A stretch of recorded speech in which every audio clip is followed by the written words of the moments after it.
Hello, Patrick. Hello, John. How are you? I'm doing all right. How are you? Dude, I'm doing really well. I just I Good. just I just saw Thor last night. Oh, well then, okay. So now we can talk because before I didn't want to give anything away. So, all I know. So we've got to give the the right. listening So audience tell a chance to spoils and all that kind of stuff. me. Yeah. First of all, everybody knows they're listening to the 30 something podcast because of the intro and all that other stuff. But I am Exactly. your host, John. This is Pat Canigallo. Hey, hey. So yeah. So tell us a little bit about Thor. So you saw it last night. Yeah, so KO and I went to go see it. And it's kind of funny because I said to him um I said to him like, here, I'll pick up tickets and everything, and he's like, yep, sure, that's fine. And he says, and I said, look, when I get the seats, do you like to sit anywhere in the theater, or is it like just avoid the front row? And he's like, yeah, just, he texts me back. He's like, yeah, just avoid the front row. And so I'm like, okay, cool, easy enough. So I go to buy the tickets and I double check to make sure I, pick the ones I normally pick. And we get to the theater, and lo and behold, I did not pick the front row. Okay, I did not mess it up like that, Uh-huh. but I was like 4 rows back from the front row. And so as we got in, and I got there, we got there a little bit late, so we walked in, and the previews were already just starting. Yeah. And I leaned over. I'm like, dude, I'm really sorry about this. I thought we were like back on the other side of the wheelchair chairs. Hmm. And I guess I got my thing reversed. And he laughed and he's like, no, no, no, that's fine. He says, as long as it's not absolute front row. So I started feeling a little bad that I kind of pulled a jerk move. But then I'll tell you, the new recliner seats, because I saw, I started kicking them back because at first I'm like, it was still close enough to the screen that, I was kind of craning my head up to look. But Yeah. then I just kicked that thing back in full recline, and Yeah. it was literally like perfect. I didn't Yeah. have to move my head. I could just sit there. I could see the whole screen, and so I think I've got a new favorite place to sit in the movie theaters Okay. by accident. So that was kind of the technical fundamental experience was um, getting in the chair and realizing, okay, if I go the row in front of the wheelchair seats and then just crank the recliner all the way back, it's like perfect. Yeah. So And that was exciting. that's the thing. If I was going to get stuck sitting on the floor, I like to still sit a little bit further back. But if I was going to sit on the floor, I think I'd be fine with like last row on the floor. Um, but even then, since they've redone seats in so many theaters around the country, they've really Mhm. taken out a lot of those rows that were way too close to the screen. Right, They've really kind of right. pushed everything back a little bit. So I feel like even front row now, I don't think is the same as front row when you had old theater seats. Yeah, exactly. But especially It, like you said, especially the reclining seats, that helps. yeah, it was little, and because like I said, I felt bad. You buy tickets for a guy, and then Right. he's just like, yeah, whatever you do, not front row, not a problem. And then sure enough, I'm on the, it's Oh, like, oh, I got second row. How's yeah, well, it's not front row. But no, so it was good. Okay, so Yeah, you were comfortable. So how was the movie once you were comfortable? well, I was so comfortable I fell asleep. No, I'm kidding. No, I was wide awake for the whole movie, and oh my gosh, what an I'm sorry, but what an awesome movie. Yeah. Oh my goodness. It was, it was totally, and the way people were describing it was like, oh my gosh, it's like a harkens back to the 80s and all that. Mhm. But what's cool about this is it harkened back to the 80s, not in terms of like, kind of cheesy nostalgia or any of that kind of stuff. It was just like a movie made in the way that 80s movies were made. Yeah. I don't know if you remember that band, The Darkness, that got popular a number of years ago, Yeah. and they've done a whole bunch of tunes, but they did like, I Believe in a Thing Called Love, and it's like a new movie, but or I'm sorry, a new song, but totally done in the style of the 80s. And it's like, dude, that's what they did with this movie. Oh my gosh, what a great flick. Yeah. It was just outstanding. So what was your favorite part of the movie? Oh man, I don't know, because it just kept, I was gonna make you narrow it down. What's your favorite part? oh, it's uh oh geez, I don't know. I mean, it's still, what was the quote in the movie? It's still pretty recent. Or, lost my hammer. That's That happened. today, so that's still pretty fresh. That's still pretty fresh. I mean, I don't know, from the little stuff, like when Hulk grabs Thor and smashes him around, and Loki's like, "There, now you know what that feels like," you know. Um, Jeff Goldblum, okay, that's fine. Um, you know, the way the way it came together, and you know, the big fight scenes at the end with the immigrant song being played and all that, that was pretty exciting. Um, Chris Hemsworth, man, that guy's got chops. That guy, you know, I mean, I don't know if I don't know if there's well, I don't know if there's a better way to say it, man. I like watching that guy on screen. I mean, Yeah, he can pull off the comedy and innuendo, and I mean, that guy, that's impressive. I mean, he's a funny guy, and I remember thinking he was really funny in Ghostbusters, and now in this, I mean, they're really playing to his strengths with the Thor character. yeah, Um, the Doctor Strange, seeing those scenes in there, that was pretty exciting, and you know, just the way that the interplay between him and Loki. And what I thought was funny is that when Loki first shows up in the Avengers, they're kind of having a hard time dealing with him, you know. mhm, Um, you know, but then like there's Stephen Strange, and you know Loki's like, okay, you think you're a wizard, and then whoop, oh well, he kind of fell through that little flaming doorway, yeah. you know. So I've been fooling for half an hour. yeah, yeah, and um, it shows the power of Doctor Strange, which I think is kind of cool.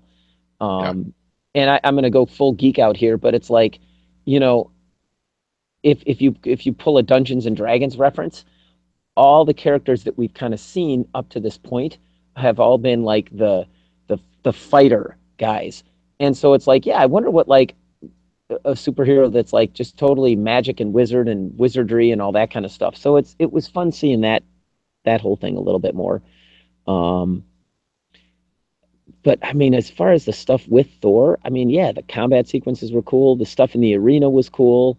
Um, his breakout was pretty neat when they're stealing the plane. And, oh yeah, well then this is perfect. And he's just like the strongest Avenger, the best Avenger. Tony, Point Break. You know, access granted. I'm like, dude, that's pretty sweet. Oh man. I'm just going to go through and quote the whole and just reference the whole thing. You yeah, know, when Peter Bruce Banner. I wanted to say Peter Banner. yeah. Bruce. It's Peter Banning. Bruce Banner. When Bruce Banner looks at the Valkyrie and just, or not the Valkyrie, looks at, oh yeah, it was the Valkyrie, and says, "You want Hmm. to know? You want to know where the Hulk is? Watch this." And he jumps off, and the next scene is him just bam on the bridge. Oh man, that was pretty good. That was pretty good. Um, yeah, it was just a feel good, fun movie, but it was different. It just seemed to kind of harken into the movies that we're talking about now, the fun action parts of the movies from back in the day. It just seemed to really tap into that. Yeah, yeah. So The more I've thought about that, your turn. You go ahead and talk, man. I really enjoyed it. Like I really had a Hmm. lot of fun. It was a really fun movie. And I mentioned last time, like some people were saying, "Oh, this is the best," or "This is the funniest Marvel movie that's been made up to this point." I still can't. I'm not going to say it's the best Marvel movie Hmm. made, and I'm not even going to say it's the funniest Marvel movie made. But it was a really fun movie. Like I had a lot of fun seeing this movie, and I Right. definitely I don't know if it'll be one that I buy on Blu-ray when it comes out, but I have a feeling I'll definitely be watching this one again at some point. Um, Yeah. the more I thought about it, there were a couple things about the movie that bothered me just a little bit, Okay. and I think it's because of the style of the director. Okay. And I'm going to completely butcher his name. It is. I got to look it up because otherwise I'm going to absolutely mess up how you say his name. It's like Okay. Taika Waititi. Okay. See if I can get it.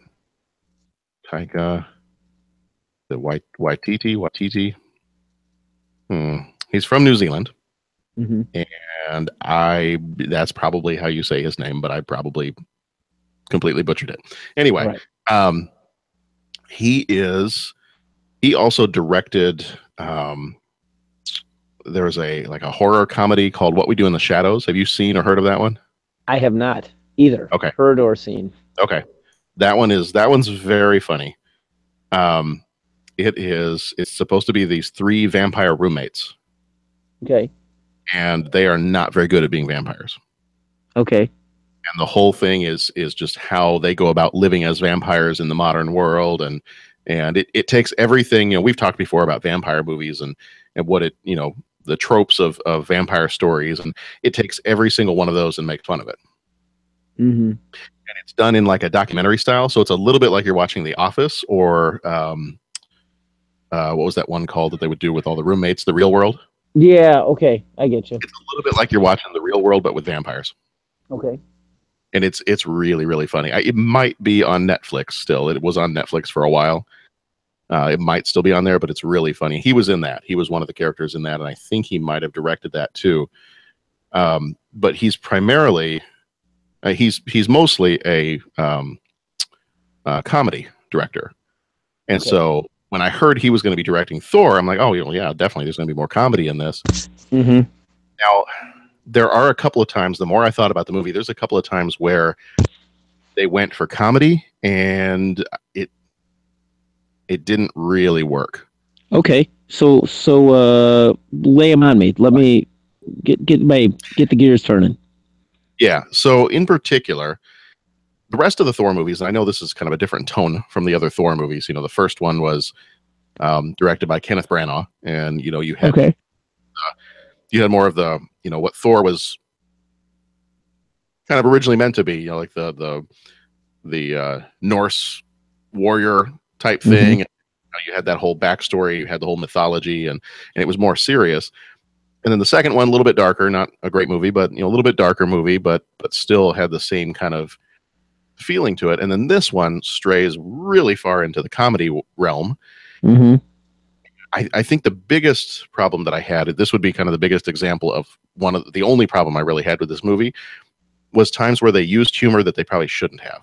Hmm. Hmm. And the one in particular that I'm thinking of is at the end. So spoiler alert, if anybody hasn't seen this movie yet, we're about to talk about the end of Thor Ragnarok.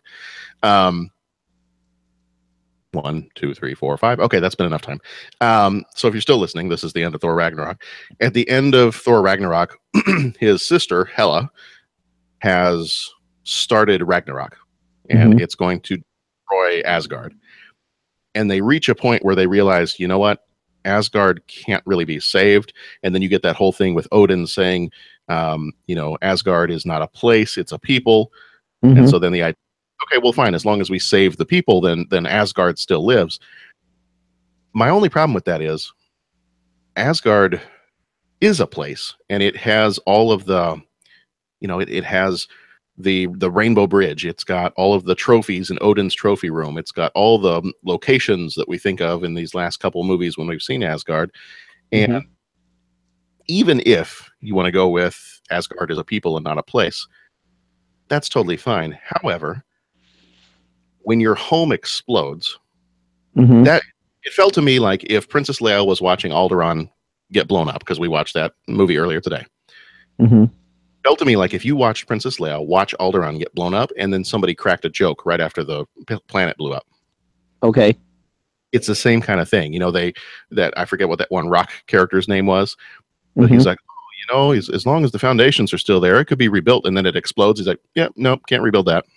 Okay. It's pretty much gone now. It was that. I mean, I had no problem with the rest of the movie. There were just a few times where, and the humor was great. The humor was awesome. There were just a couple times where I was like, you know what? To make the humor be as impactful as it can be, there are some times where you need to just lay off the humor. Okay. Okay. This is a superhero movie, and it's Thor, and it's not really meant to be a comedy movie. It's meant to be an action movie that has comedy in it. But I almost felt like they took like it was a little bit too light and a little bit too comedic at certain times. And that was the big one that clicked. That was the big one that kind of that was the big one that kind of rubbed me the wrong way. Was his planet just exploded? I mean, any other story, watching Alderaan explode in Star Wars, if you had like Krypton exploding in a Superman movie, if somebody's home was totally destroyed, for somebody to crack a joke and then everybody's just like, oh yeah, we'll go on with our lives and we're not gonna shed a tear or do anything else. That was probably the one thing I had the biggest problem with. Gotcha. It's just the comedy. There were times that the comedy was used that I felt like, because part of comedy is knowing when to use it and when not to use it. And to me, that felt like that should have been a very dramatic moment. That this famous location from Marvel Comics, Asgard, is gone and it's not coming back. And we've spent 3 movies getting to know this location. We probably should spend a moment mourning it in some way, even if this is a movie that's meant to be a little bit more lighthearted and fun. That should be a serious moment, right? But that was really my only. I mean, other than a couple of other little things, that was really my biggest criticism of the movie. Otherwise, I loved it. Yeah, no, I remember, and I don't want to just fixate on the negatives, but I remember there were a couple things that you said, it was pretty much okay to take the kids, except there were a couple things that were like, eh. Now, was it the violence? Just that, it was kind of comic booky violence, and then all of a sudden, there were a couple of scenes. And again, I should have probably given spoilers before I started my little thing at the beginning, but we are talking spoilers of Thor, so I don't want to. Okay, there was my pause. Was it like where they came through the what is it, the Bifrost? Is that what that like jump portal is? Or the Rainbow Bridge with the portal to the Bifrost? Yeah. And they came through that whole thing, and then suddenly his buddies, Hela's like chucking knives and taking out his buddies and all. I mean, was it those little snippets of violence that you kind of ran up against, or was there some other stuff? It wasn't even that part. I think the part that and I noticed that the kids in particular, like I could see them kind of jump when it happened, was more of die. Oh yeah, like that. I mean, and I don't want to make light of hey, as many supporting characters can die as they want, but when the main character gets hurt, that's a big deal. But it kind of is, because you're going to see this hero, and it's like we don't tend to mourn over the death of every stormtrooper or rebel soldier or whatever. But Leia, it's a big deal. Or somebody runs a lightsaber through Han Solo, it's a big deal, because that's our character. And so the other stuff really didn't phase me or the kids as much. But the point at which they're in that fight and all of a sudden, Thor loses his eye, then I could see both of the kids. I mean, they weren't traumatized by it, but they were like, whoa. That's pretty crazy. That's a big deal. And so I don't know. That was something I don't know what I would have done about it, but I was like, I didn't know that was going to happen. Yeah. Oh well, that's okay. Got it. They still love it. They still enjoyed the movie, and nobody's had nightmares because of it. And I think we're okay. Right. But yeah, overall, really fun movie. Definitely. It'd be fun to go back and watch the first one, and that's what I kind of bumped into, is like, oh yeah, that's right, that all the Norse mythology, because a lot of it originally was, taken from the perspective of the, Earth people, and what they thought of the Asgardians. And then it's like, yeah, it would have been cool to explore that more, but then it's like, yeah, but how fresh would that movie have been if, you got to change it up. I mean, that's kind of the whole conundrum of sequels. You want it to be the same, but it can't be. Right. One of the other things I kind of wish they had spent a little bit of time on was the fact that Hela was his sister. I felt like that was kind of, she just showed up and I forget whether it was Odin that said it or whether somebody else revealed it. And they're like, oh yeah, by the way, this is his firstborn. This is Odin's firstborn. She's your sister. Oh, okay. Well, that's interesting. She, in the comics, now I don't read Thor comics. I really never have. But my understanding is from the comics, Hela is not Thor's sister. Okay. that was something they switched up for the movie. And my thought, once I found that out, I was like, oh, well then I kind of feel like you should have done more with it if you were going to make this a thing about, family. If we're going to have that talk between Odin and Loki and Thor, and have this be the father talking to his two sons, and really, either healing or bridging that relationship, and then all of a sudden you throw in a sister they never knew about, then I kind of felt like they didn't do a whole lot with her being his sister. Right. I was like, I quit. If you're going to do that, if you're going to make the villain, if you're going to throw that in there and say, hey, it's Thor's sister, then maybe do a little bit more to develop that, or make not that the fight at the end wasn't personal, but I don't know, just do a little bit more with it, I think. Got it. But nobody's knocking down my door to have me write the screenplay for Thor 4, so. Yeah.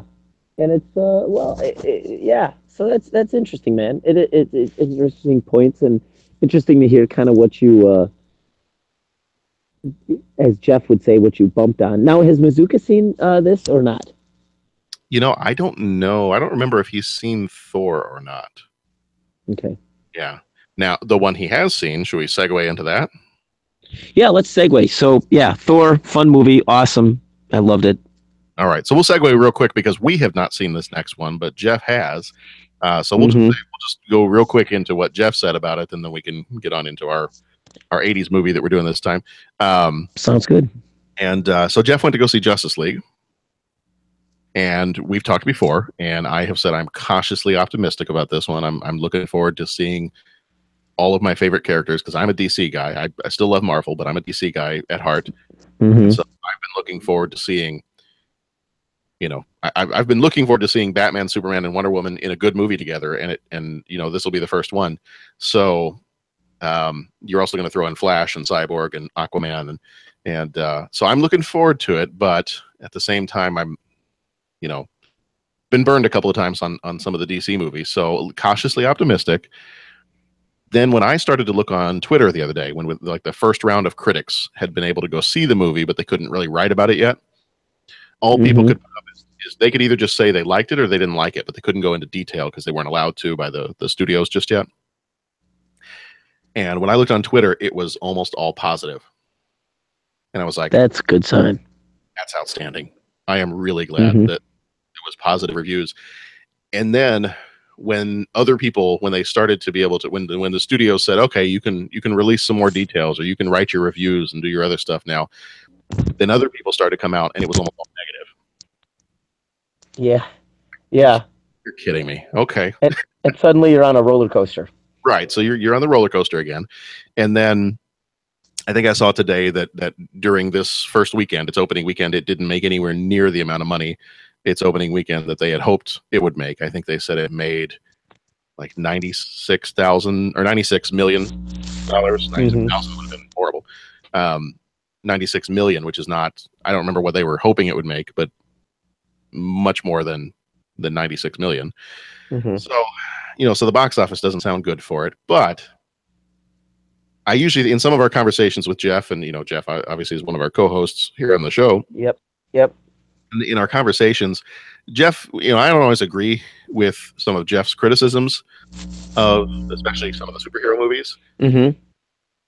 But I kind of feel like at heart, he and I are pretty close in terms of what we like about a movie and what we expect or hope for a movie. Yeah, I would concur. Yeah, and I feel like, and I'm not saying this in a negative way, I'm saying this in a positive way, I feel like Jeff might be a little bit more critical about some of these movies than I am. And so the fact that Jeff texted us last night and said, hey guys, Justice League was a lot of fun. Yeah. When he's excited about it, when he was happy to see it, when he was thrilled with how much fun he had watching that movie, then that pretty much took everything. I could read all the Twitter comments and the reviews on the internet, but the fact that, Jeff, somebody whose opinion about movies I respect, has, I think sometimes has a little bit more of a critical eye towards the quality of a story and other stuff. Right. Sometimes I'm willing to just walk blindly in and just be like, whatever. I can be entertained by this and not fully care about the story and all that other stuff. But somebody whose opinion I respect in terms of movies the fact that he's excited about it, and he and I have very similar opinions about Batman versus Superman and some of those other movies, that now I feel a whole lot better about going to see it. Cool. And you and I are going to go see it on Tuesday, so Yes. So we'll be able to, we'll have seen it by the time we'll do a little time travel here. By the time this episode comes out, we will have seen it yesterday. I know. Did you love it? You know what? I am so excited for yesterday. It was it was going to be awesome. I preemptively loved it. Yes, that's exactly it, man. Totally remember a garbage can. Remember a garbage can. When will then be now? No kidding. So I don't know that we need to say too much more about Justice League, but that was just kind of the, Jeff wanted us to, since he wasn't going to be able to make it tonight to record with us, he wanted us to share a spoiler-free, yay, I'm excited, this was a good thing, this was a fun movie, opinion here. So thank you for letting us know. And now we're excited to go see it. Yes, that was very cool.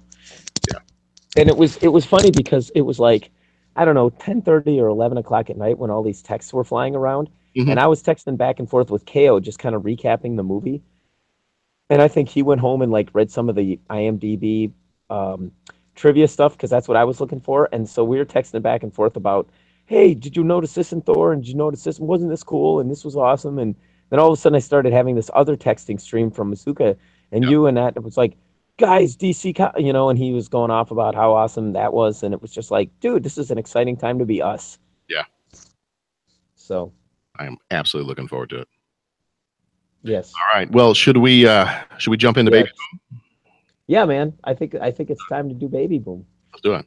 All right. So very, very quickly, we've already kind of spoiled stuff, but we spoil the events of the movies we talk about. So if you have not seen Baby Boom yet, and you want to go check it out, feel free to go grab that, take a look at it, and then come on back.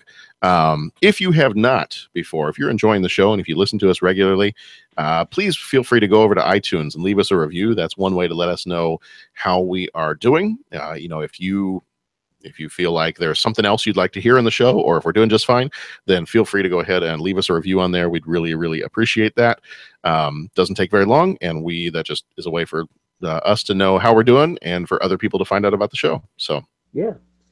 Do we have any new reviews, John? Or we got a couple. We haven't had any new reviews lately, so we got a couple on there. We got a few reviews on there, but not any lately. So if you have not put in a review on iTunes, people that are out there, please feel free to go ahead and do that, because then that that allows more people to find out about the show, and then more people, and as it was in Wayne's World, they tell two friends, and they tell two friends, and so on and so on. Exactly. So we're gonna jump on in. Let's do a little time travel. We already time traveled from today to yesterday, so we could have seen Justice League yesterday. Now I just got myself confused. But we're gonna time travel back even further.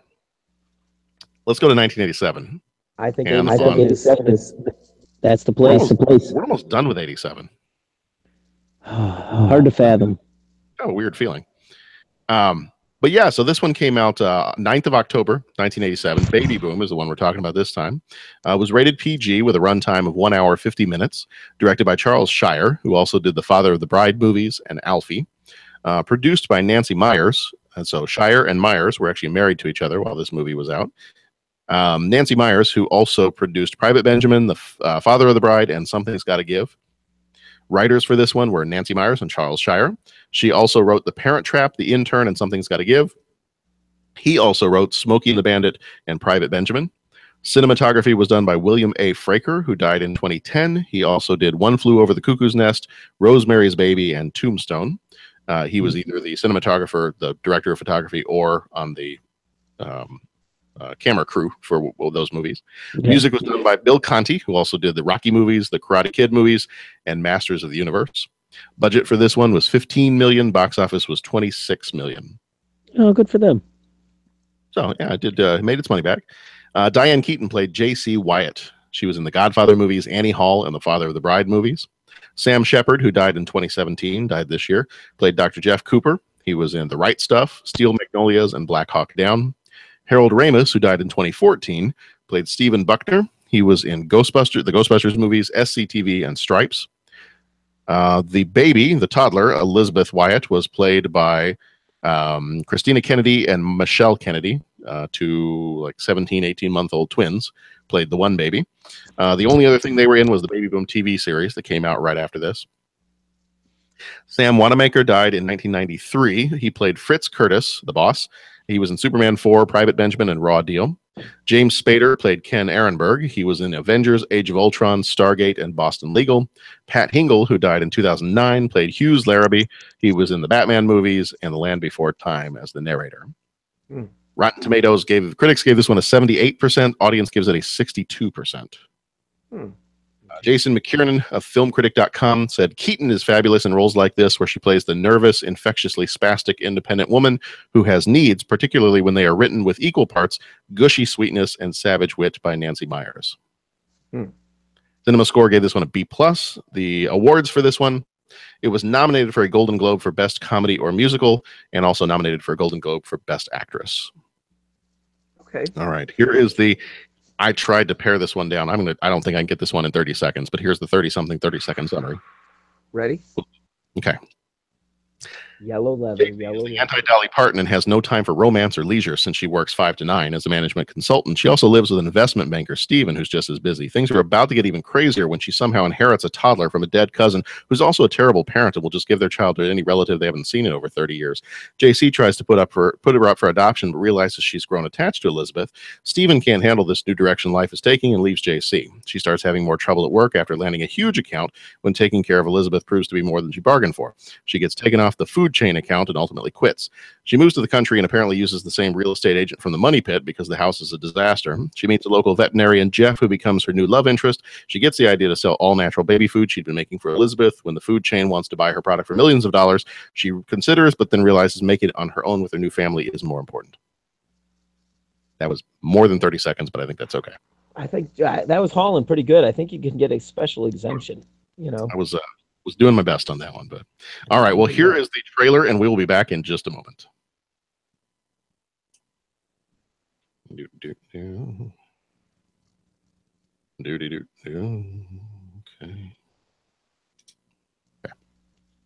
All right, so not a whole lot of background for this one.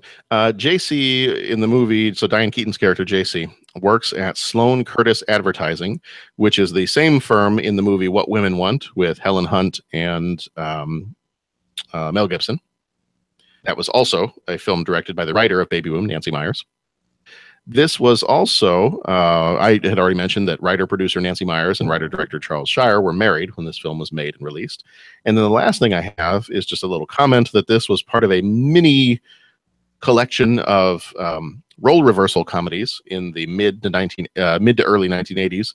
And that would be Mr. Mom in 1983, Baby Boom in 87, and 3 Men and a Baby from 87. Okay. And in terms of background, that's about all I got for this one. Cool. This is, while it's an entertaining movie, it's not one of those that they spend a whole lot of time putting extras for the DVD or the Blu-ray. Right. So, all right. So our typical first question, is this your first time watching it? Yeah, totally first time watching the movie, and it's another one I really didn't know anything about. So I hit play, and it was a new experience. What did you think first time watching it? You know what? I liked it. It was a cute little movie, and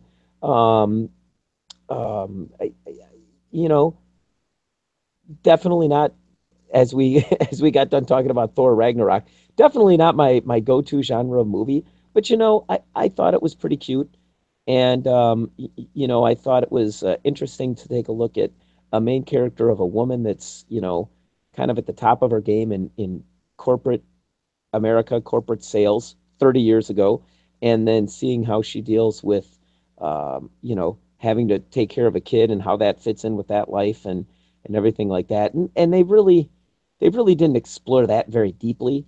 They really didn't explore that much at all. It was just kind of used as it was just a part of the story to get her away from the firm. So, but what I think applied to me is that, I'm a parent, so it was kind of fun seeing her go through the crash course of, oh my gosh, I got to raise this kid and dealing with that. And, Harold Ramis's freak out. You know, wasn't he screaming when all of a sudden he looked and the baby came walking over or couch surfing over to his stuff, and then he like jumps and screams. So you know that was kind of cute seeing that. And I think if I had seen this, if we had done this 9 years ago, you know, before my kids were born, then I probably would have been a little bit more on the movie. But having that parent connection, it was kind of fun seeing that portrayed. Yeah. You know, in the vein of a three men and a little baby. Yeah, I like the one line. Now look, there's nothing in the world to get uptight about. We are two summa cum laudes. We can handle one little baby for 8 hours. Right. Yeah. No. and right. Sure. Famous last words. Yeah. Yeah, this is not the first time I've seen this movie. It's probably the second time I've seen this movie. Okay. I remember watching it at some point back in the 80s. I don't know why. You know, this maybe the fact that it had a baby in it. But just because my parents might have just rented it thinking, oh, this is just something cute with a baby in it. Right. You know, because it does kind of fit in along those same lines as like a Mr. Mom and a 3 Men and a Baby and those type of like the Look Who's Talking movies and stuff like that. So if you know if that's your cup of tea, if that's the kind of movies that you like, then this one will fit right in there with it. But you know, this is not one. If we didn't have it on the list for 1987 movies to do for the podcast, I probably would not go watch this movie again.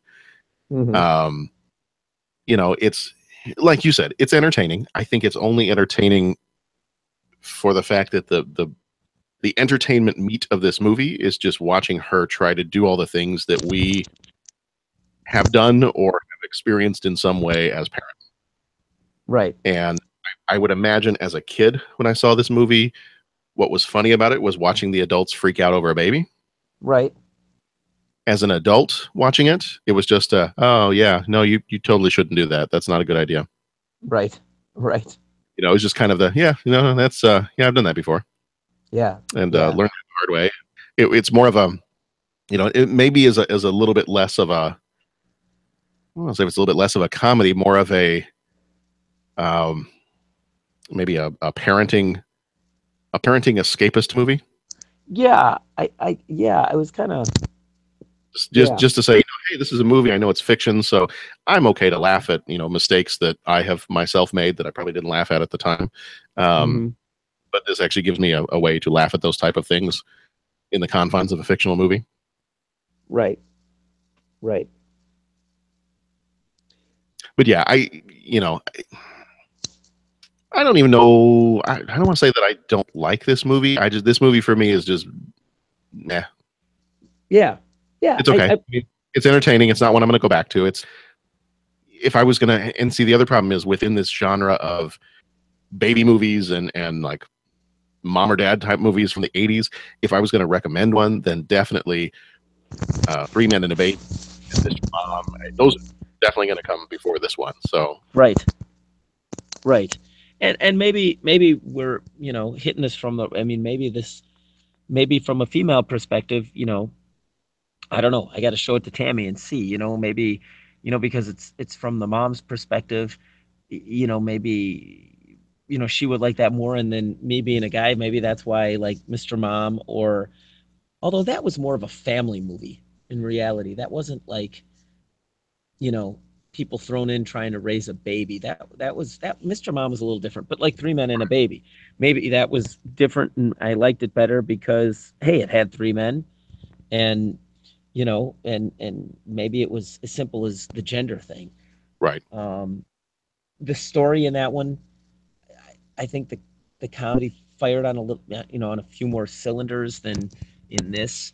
The you know, that movie was, yeah, and that's kind of what the underpinning of that was, these 3 guys, and there was the comedy, and then the big thing was that, you know, the final big scene was more, you know, action oriented. You know, they had to get the bad guys and get them in the crime and get the police to arrest them, and they trapped them in the elevator or whatever it was. And, right. You know, that had a little bit more of an action connotation. Whereas this one, you know, comedy wasn't really the central part of what the story was. It was more just her kind of figuring her life out after being abandoned. And then the end was, you know, her standing up for herself.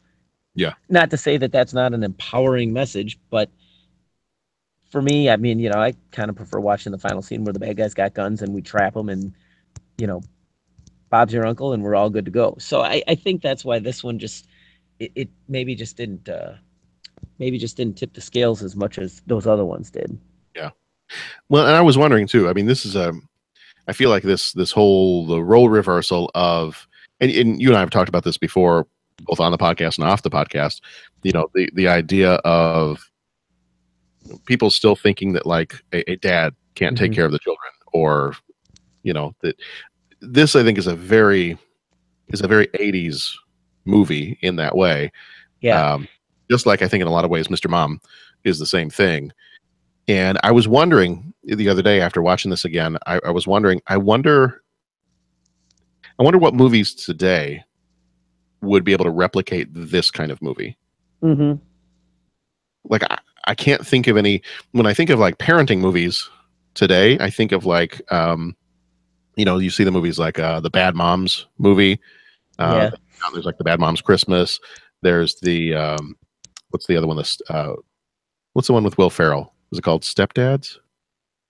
It's the one with like Step him. Brothers. Well, they're Step Brothers. What's the one? Oh shoot, it's him. Oh, where Mark Wahlberg. Marky Mark.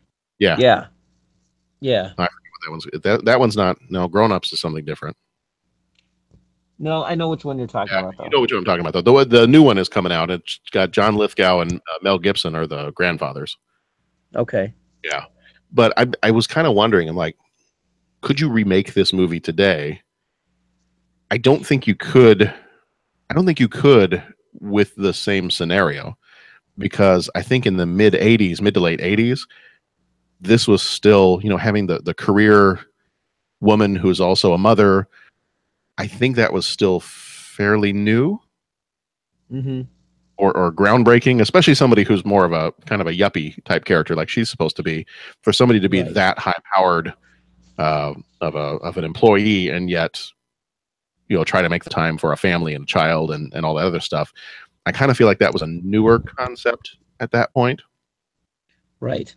Well, yeah, and I mean, and so, it wasn't like, oh my gosh, she ended up pregnant, or oh my gosh, you know, this is your long lost daughter or something. I mean, it was kind of still a trite story of, well, this kid just got dropped on you.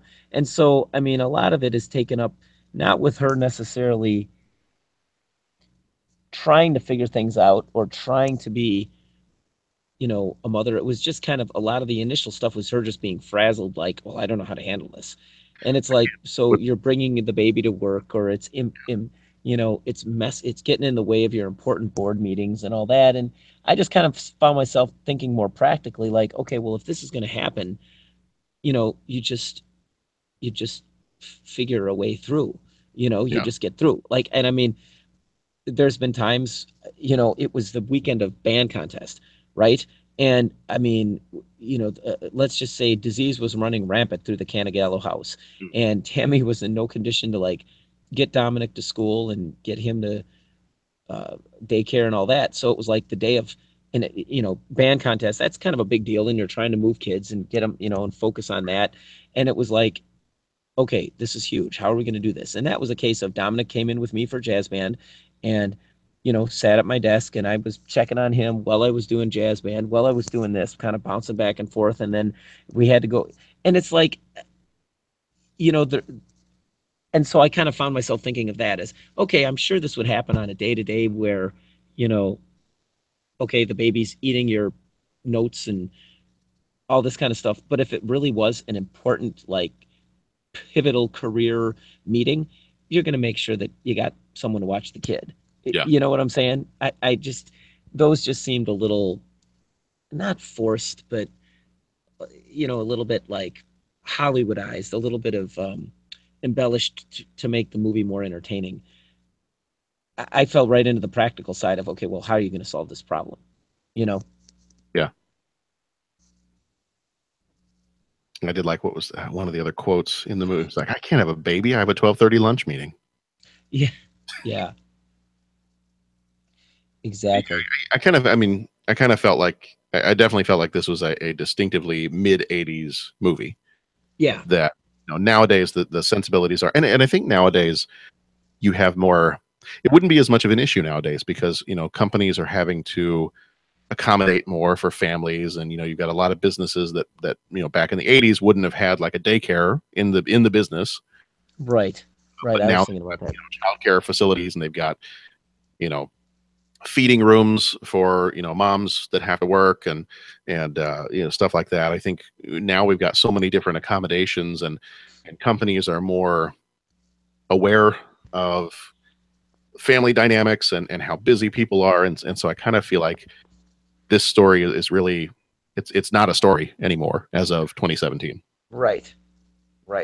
I mean, then there's the positive part of it. We've made enough progress that something that's kind of a quaint little story in 1987 is now not so much a thing. There's all kinds of other things we can worry about, but Right. trying to have your career and your family at the same time is not necessarily one of them as much as it would have been then. Well, now the focus is, wow, career is intruding too much into family time. Put down the cell phone during family time, close the computer, because there's so much technology is able to make work intrude in the family dynamic. And I think, people are starting to realize that, oh, well, family's important, and, working, 80 hours a week on your job, that's not healthy. That's slowly but surely starting to set in. So in 5 years, in 5 years, we get a movie where the adult in the family has a family and they have their kids, and then someone drops a job on them. Yeah, what do you do? It'll be the opposite.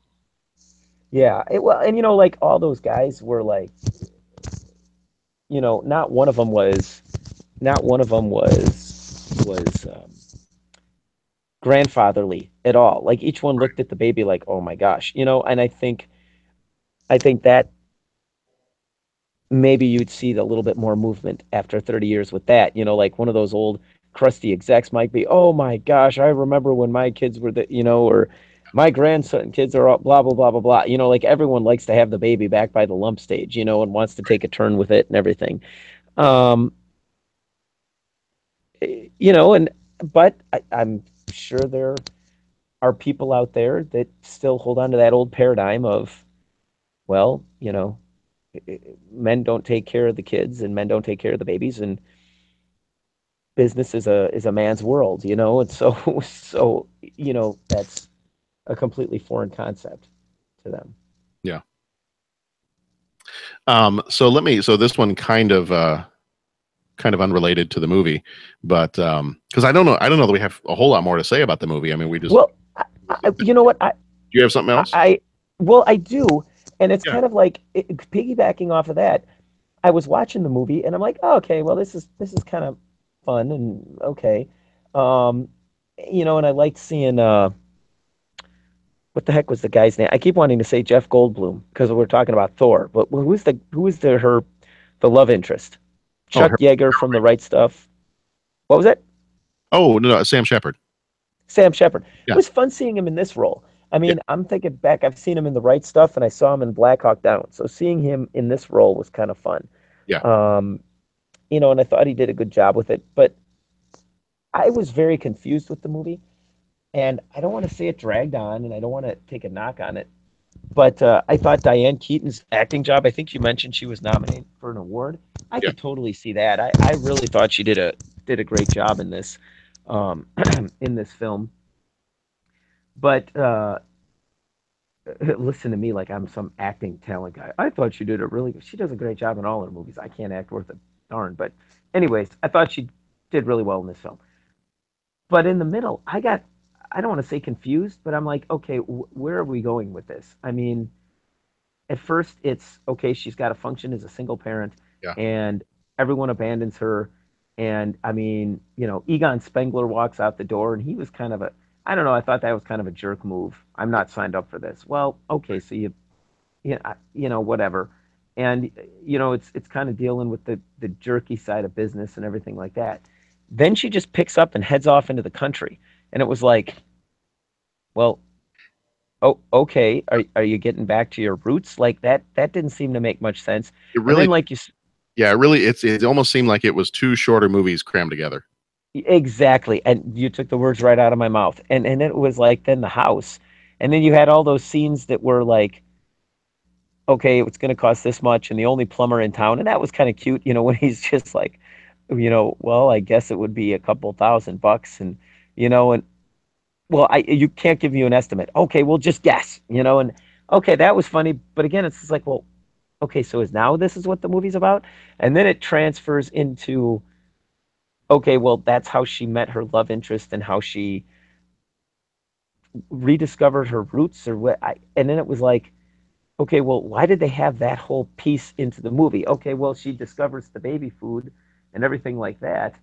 But even like the baby food, that was, I mean, was that like she was changing up her life and rediscovering, who she was as a person? Well, no, because she gave up the New York life and she decided to keep the kid and not put it up for adoption. So it's not like she went through some big change. Right. It's not like she was a crappy parent that suddenly decided, well, I'm going to, you know, get out there and really do it up. And so she switched her parenting and suddenly they were happy. She was always, getting along with the kid, and she always cared for this.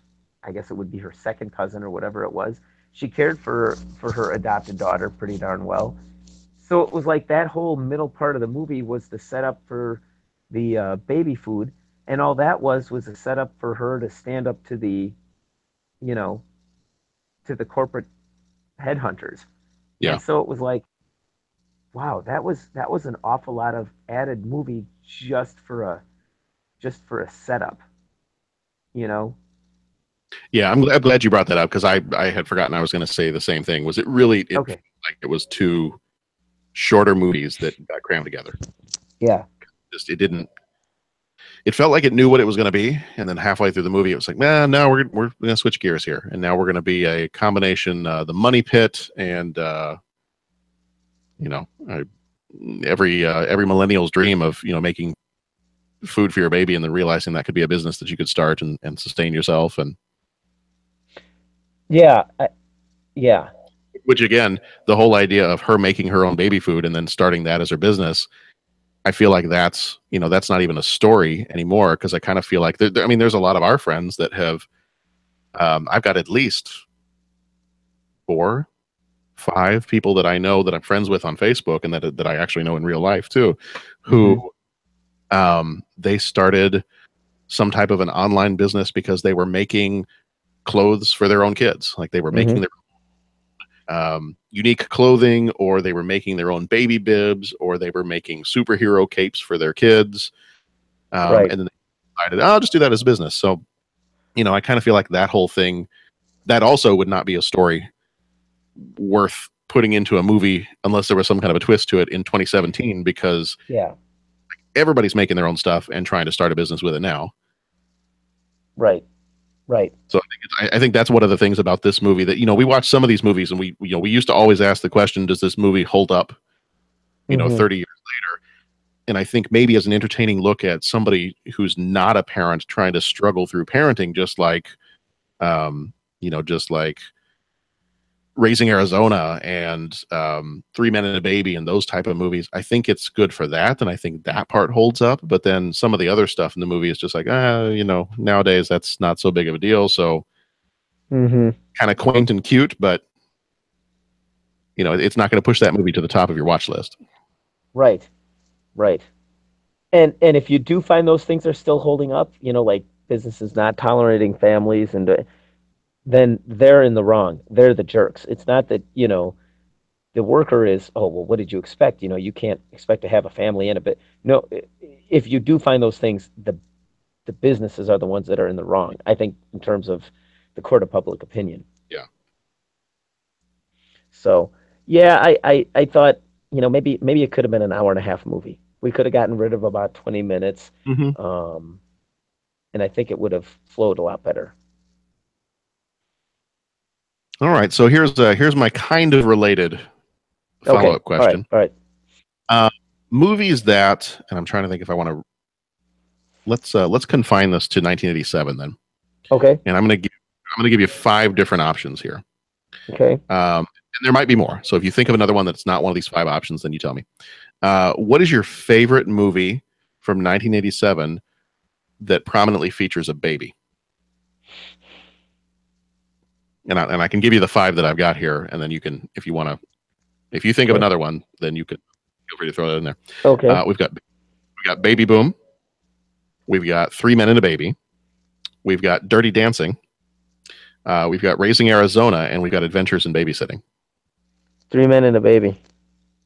That's okay. So all of those, that's your top one? Mm-hmm. Okay. And is it just because it incorporates everything that you would want in a movie? It's got the comedy, it's got the action, it's got a a sting operation with the cops, and I think that says it best. Okay. I mean, Adventures in Babysitting is really good, but I don't know that I don't necessarily always go in for the whole teen drama aspect, and there was enough of that there that it was just like, okay, that's good, but you know, teen misadventures aren't necessarily my thing. So okay. The 3 Men and a Baby definitely would get the nod on that. Okay. What about you? I think I got to go Raising Arizona. Okay, there you go. Of those, I mean, I just really like that movie anyway. But of those options, I think that's still going to be my favorite. Cool. Yeah. Every time I think about that movie, you mean you all busted out of jail? No, ma'am. We released ourselves on our own recognizance. Yes, that is a great line. What Ebel here is trying to say is that we felt the institution no longer had anything to offer us. Yeah. All right. Well, do we have anything else we want to say about Baby Boom? Not really. I mean, I don't want to beat on the movie, and again, I think it was well acted, and I mean, all the scenes were good. I mean, all that stuff that I said, well, you could have just cut it out. I mean, it wasn't like they were bad scenes. I think you read through the producers and the movie makers. I mean, it was kind of a group of luminaries there that had done some really good movies, and it just this one was a little bit more vanilla. This one was a little bit more mid-pack for my tastes. For us in particular, and I think the movies that we tend to like, this one doesn't. There's not much that I think pushes this one to the top of the pile. Right. Doesn't make it a bad movie, but just doesn't push it to the top of the pile for us. Yeah. Okay. All right. Well, I think that's going to do it then for Baby Boom. So what I should have talked about, which I think we're about out of time. So let's talk about it for just a second. The Baby Boom being like the Baby Boom generation. Mm-hmm. The Baby Boomers, and then you got Generation X. Have you heard the name for what our generation is supposed to be? We're like Xennials, right? Did we talk about this on the podcast? I think so. I think we might have. The Xennials? Yes. Yeah. Okay. So I don't remember. We probably talked about this in the podcast, but it probably was a little while ago, so I don't remember. Mm-hmm. How do you feel about that? Well, so I get confused about the whole X and Y, Z, and all that kind of stuff. Like, I seriously thought that millennials were like our students. I thought millennials were anybody born after the millennium.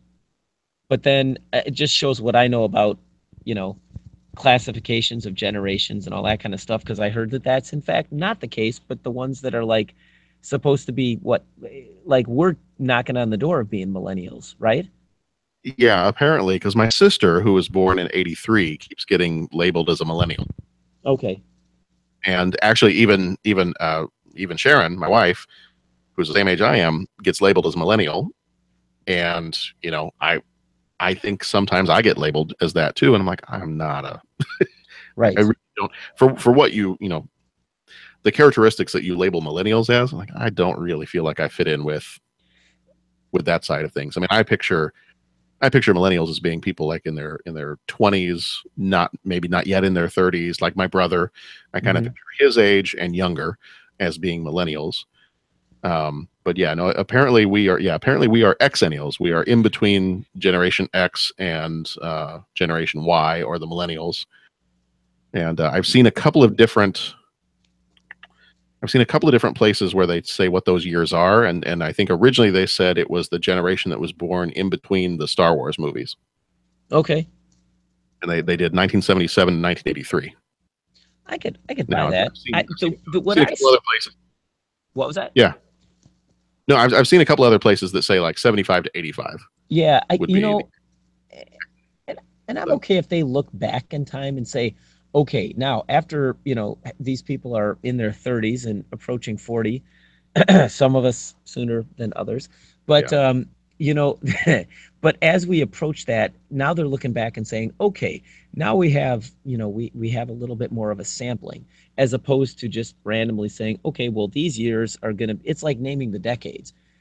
Sure, we're talking about the 80s and the characteristics of movies in the 80s, but some of the early 90s movies still had the characteristics of the 80s and going back. So I guess if they're going to go and just go look backwards and redefine and say, okay, well, now there's this group called the Exennials. Well, obviously that group's always been there. So why are we getting a special name? Well, they've looked at the data and now this is how they're. I mean, that makes me have a little bit more faith in their naming scheme than if it was like, okay, well, it's 1978, we have a new generation being born. Well, the new generation is just being born. And even if you say that 10 years down the road, okay, the new generation is 10.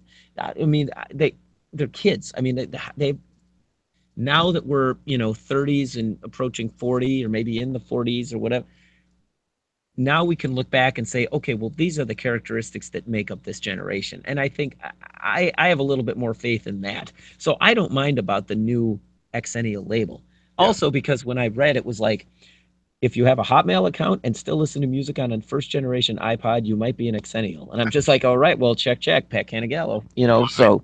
I saw that one too, and I was like, oh, well, okay, and Pat falls into that. That's right. That's right. But, yeah, so that doesn't bother me quite as much, just because I think they're looking at it from a little bit more of a historical perspective. Yeah. Yeah. So. All right.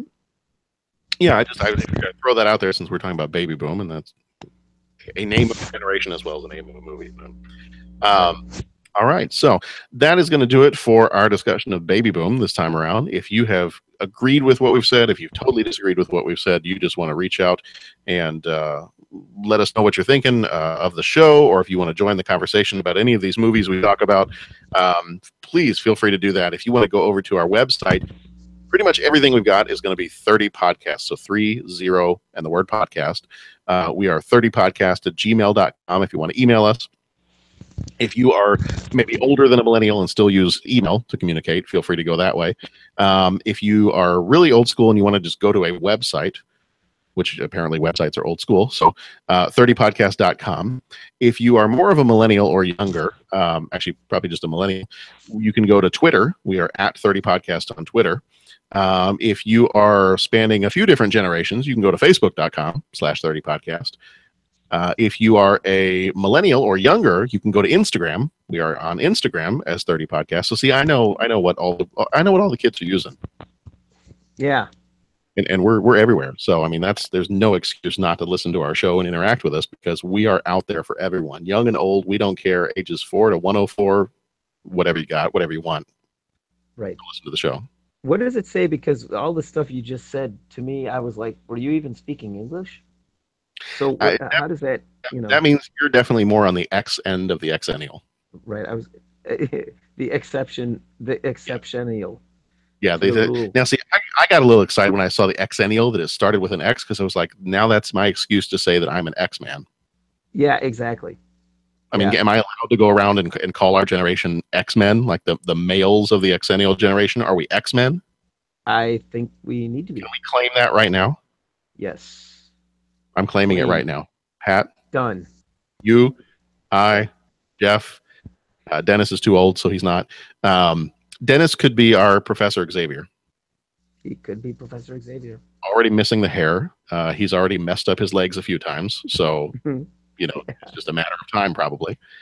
I'm calling it right now. Do I get to have super healing mutant ability? Logan? Can I be Logan? Go for it. You can be Logan. Oh, okay. If I can be Logan, man, you can call me whatever we want. Okay, yeah, you can be Logan. That's fine. I got to figure out who I want to be. Yeah, that one I'm going to have to think about. I don't know what powers I would want to have. I want to be able to fly. That would be kind of cool. So I'll think about that one. We'll come back around to that one, but. Yeah. But anyway, in the meantime, if you want to listen to our show, you can just go directly to our website, 30podcast.com, and listen there. Or we are on several different services or podcatchers. We are on the Stitcher and Satchel players.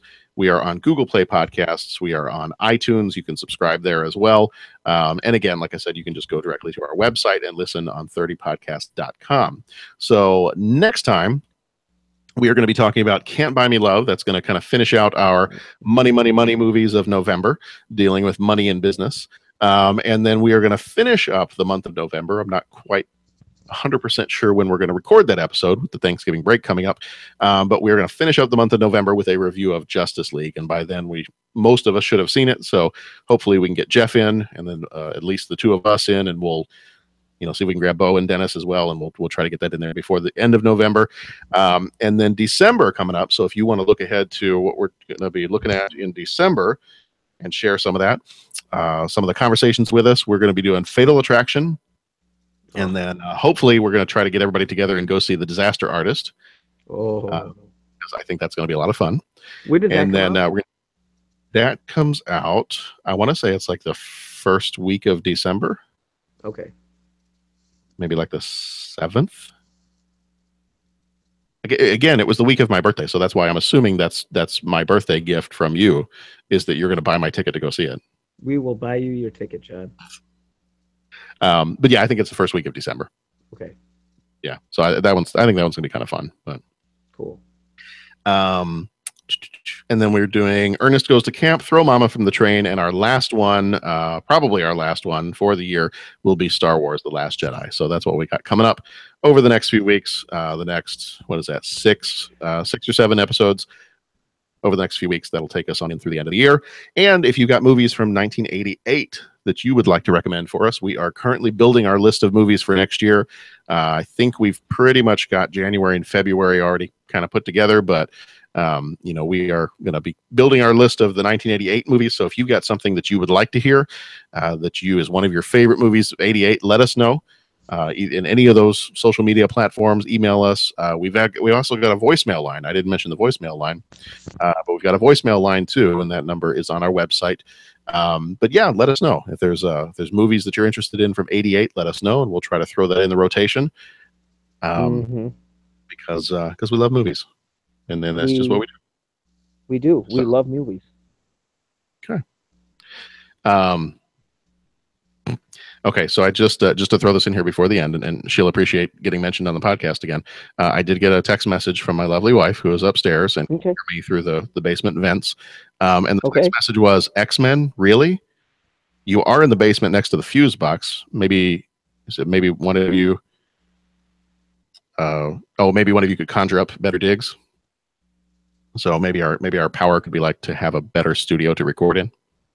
Oh, I see what you're saying. Do that. I see what you're saying. I didn't know at first when I read the comment about the fuse box, and she'll probably text me back about this in a second. I thought what she was saying was I should like grab the fuse box and let it electrocute me so I can get powers. I was going to say that would be one way. That was my first thought when I read something about the fuse box real quick. I was like, oh, well, that's one way to do it. Yeah. Okay, she just texted me back. No, let's not do that.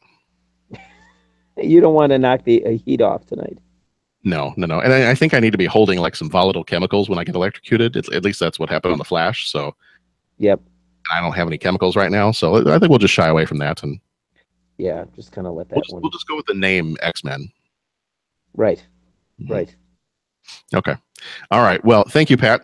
And we'll be back here. We'll be back here next week for Can't Buy Me Love. Yeah, John. Thank you. All right. We'll see you all next time. In the meantime, be excellent to each other and go watch some good movies. All right. Okay. Let me save that one real quick, and then we can jump into our next one. Hey, and for Tuesday at 1:00 is fine. Okay. Yeah, I got your message. I'll take a look and see what the ticket situation is there. So I think I might be able to scoot out just a few minutes before you guys will, because I don't have any conferences or anything I got to go to. So I'll see what if I have to go buy the tickets in person to get the $5 tickets, then I'll scoot out a few minutes early and see see how that's going to work. And right. Well, I'll tell you. I mean, the only thing was, at 10:00, would be doable. And I mean, I could like put my hours in and do all that, but it's also I'm trying to get stuff wrapped up so that when Monday after Thanksgiving hits, it's not like I'm down. You get what I'm saying? Right. So, Right. I mean, 1 o'clock would be that would be plenty of time, and I mean, conferences would be well and good and truly done. Sure. So in that and so in that sense, I mean, now that I don't have to worry about trying to pick Dominic up and get him to youth group and all that, I mean, 1 o'clock would be 1 o'clock would be probably the prime choice for getting out Okay. to a movie. So All right. Yeah, I'll look for that one then. so All righty. Okay. Do you need a break, or are you ready to go on into the next one?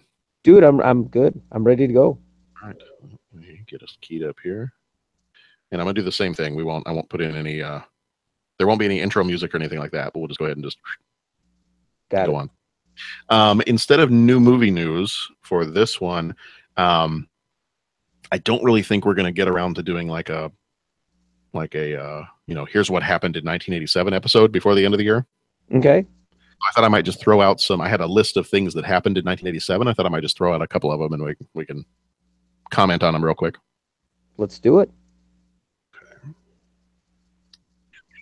All right.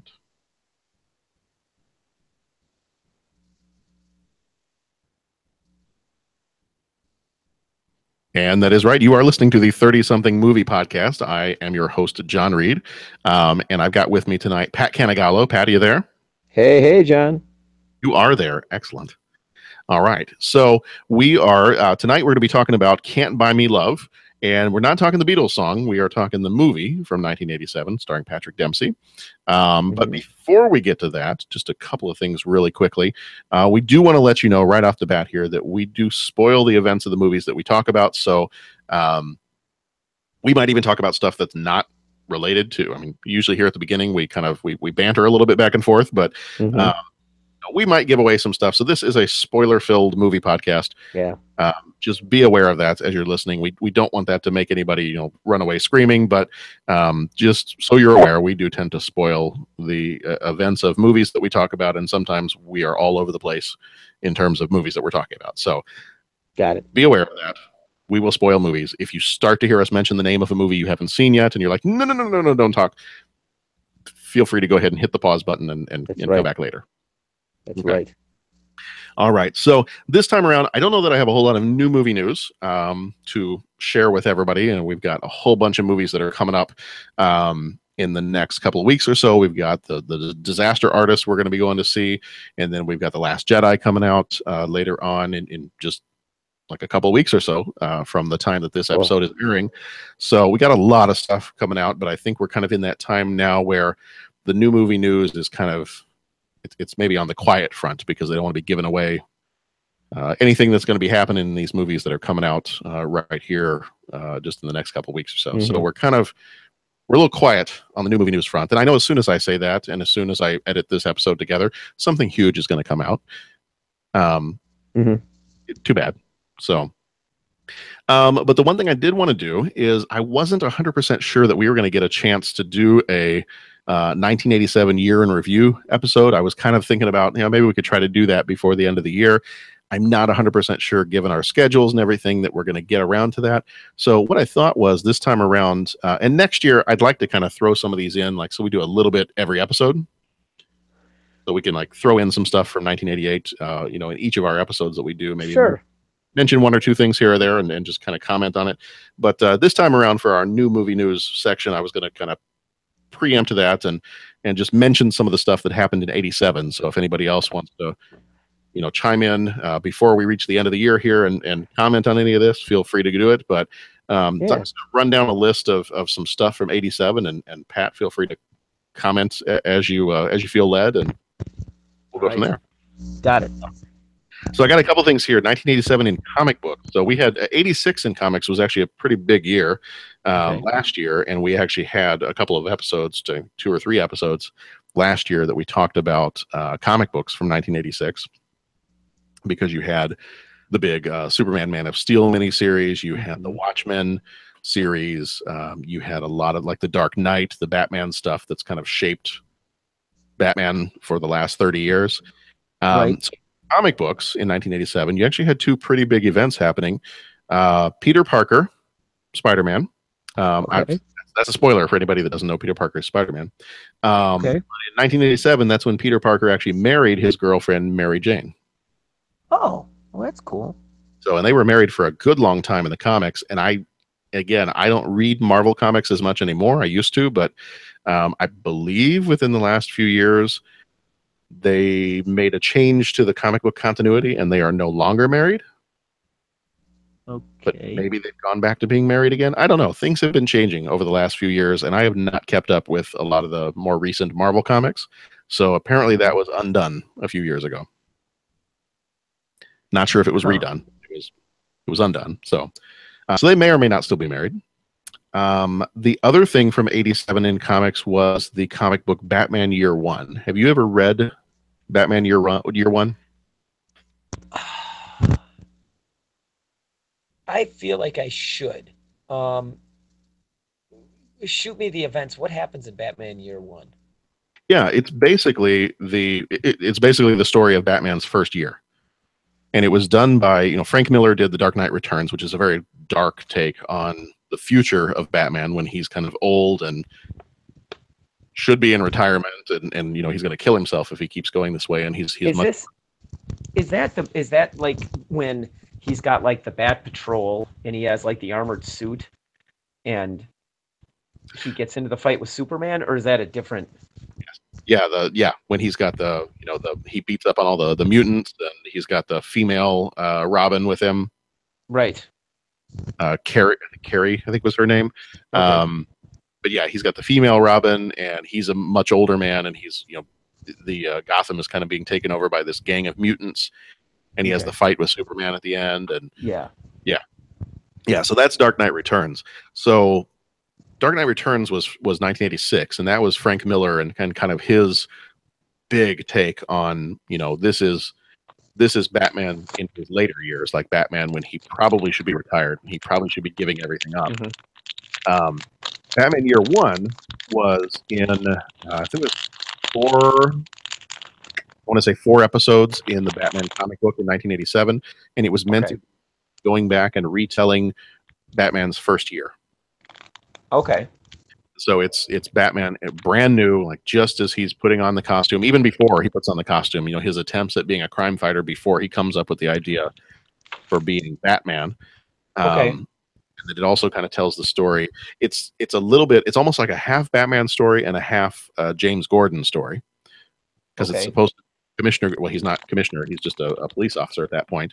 That he was just transferred from Gotham. I think he was in Chicago.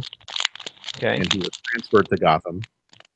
And so it's simultaneously telling his story as a cop in Gotham and realizing that he's come into this, very corrupt, very crooked town. And then at the same time, he has shown up in town. All of a sudden, there's a new character called Batman who has showed up in town as well. Now, let me ask you this. Is this where Bruce is remembering, like, didn't his dad dress as a Batman thing for a Halloween costume? And when he first goes out as Batman, he's putting on his dad's Halloween costume. Was that in Batman Year One, or am I thinking of something else? You know what? I don't remember. Okay. It's possible. That's a good question. I don't remember. It's actually been a little while since I've read this one. Yeah. Yeah, I don't remember. I mean, I know that was in a Batman story somewhere. Okay. But yeah, I'm gonna go back and look at it. I'm pretty certain I own it. So. Yeah. Well, needless to say, we don't need to listen to the podcast of Pat going, I think I remember that. Was that the one with the guy in the place with the, but I do remember when Year One came out, and I'm pretty sure I read it because my buddy Kevin probably was like, dude, you got to check this out, so. There's some pretty close ties now, very, very loosely, but there's some pretty close ties. I mean, you can tell that the original Batman Begins movie, right, was I won't say borrowing from, but it was definitely influenced by Batman Year One. Okay. Even some of the characters like Carmine Falcone and some of those people, definitely those are guys that are showing up in Batman Year One, and then they're also showing up in Batman Begins. So, okay. Yeah, but I mean, you've got You've got Officer Gordon is dealing with, he's got a really corrupt partner, and that's kind of an interesting side of the story too. So a really good comic. In fact, I like that one better than Dark Knight Returns. Dark Knight Returns I will read and I enjoy, but if I'm going to reread something over and over and over again, Batman Year One is actually, in my opinion, it's a much better story. It's a little it's a little less dark. Still he's just now becoming Batman. It's a little more hopeful. But yeah, so if anybody out there has not read it, this one's a lot of fun. So cool. They also did like a Batman Year 2, and they've done some other ones since then to kind of follow along that timeline.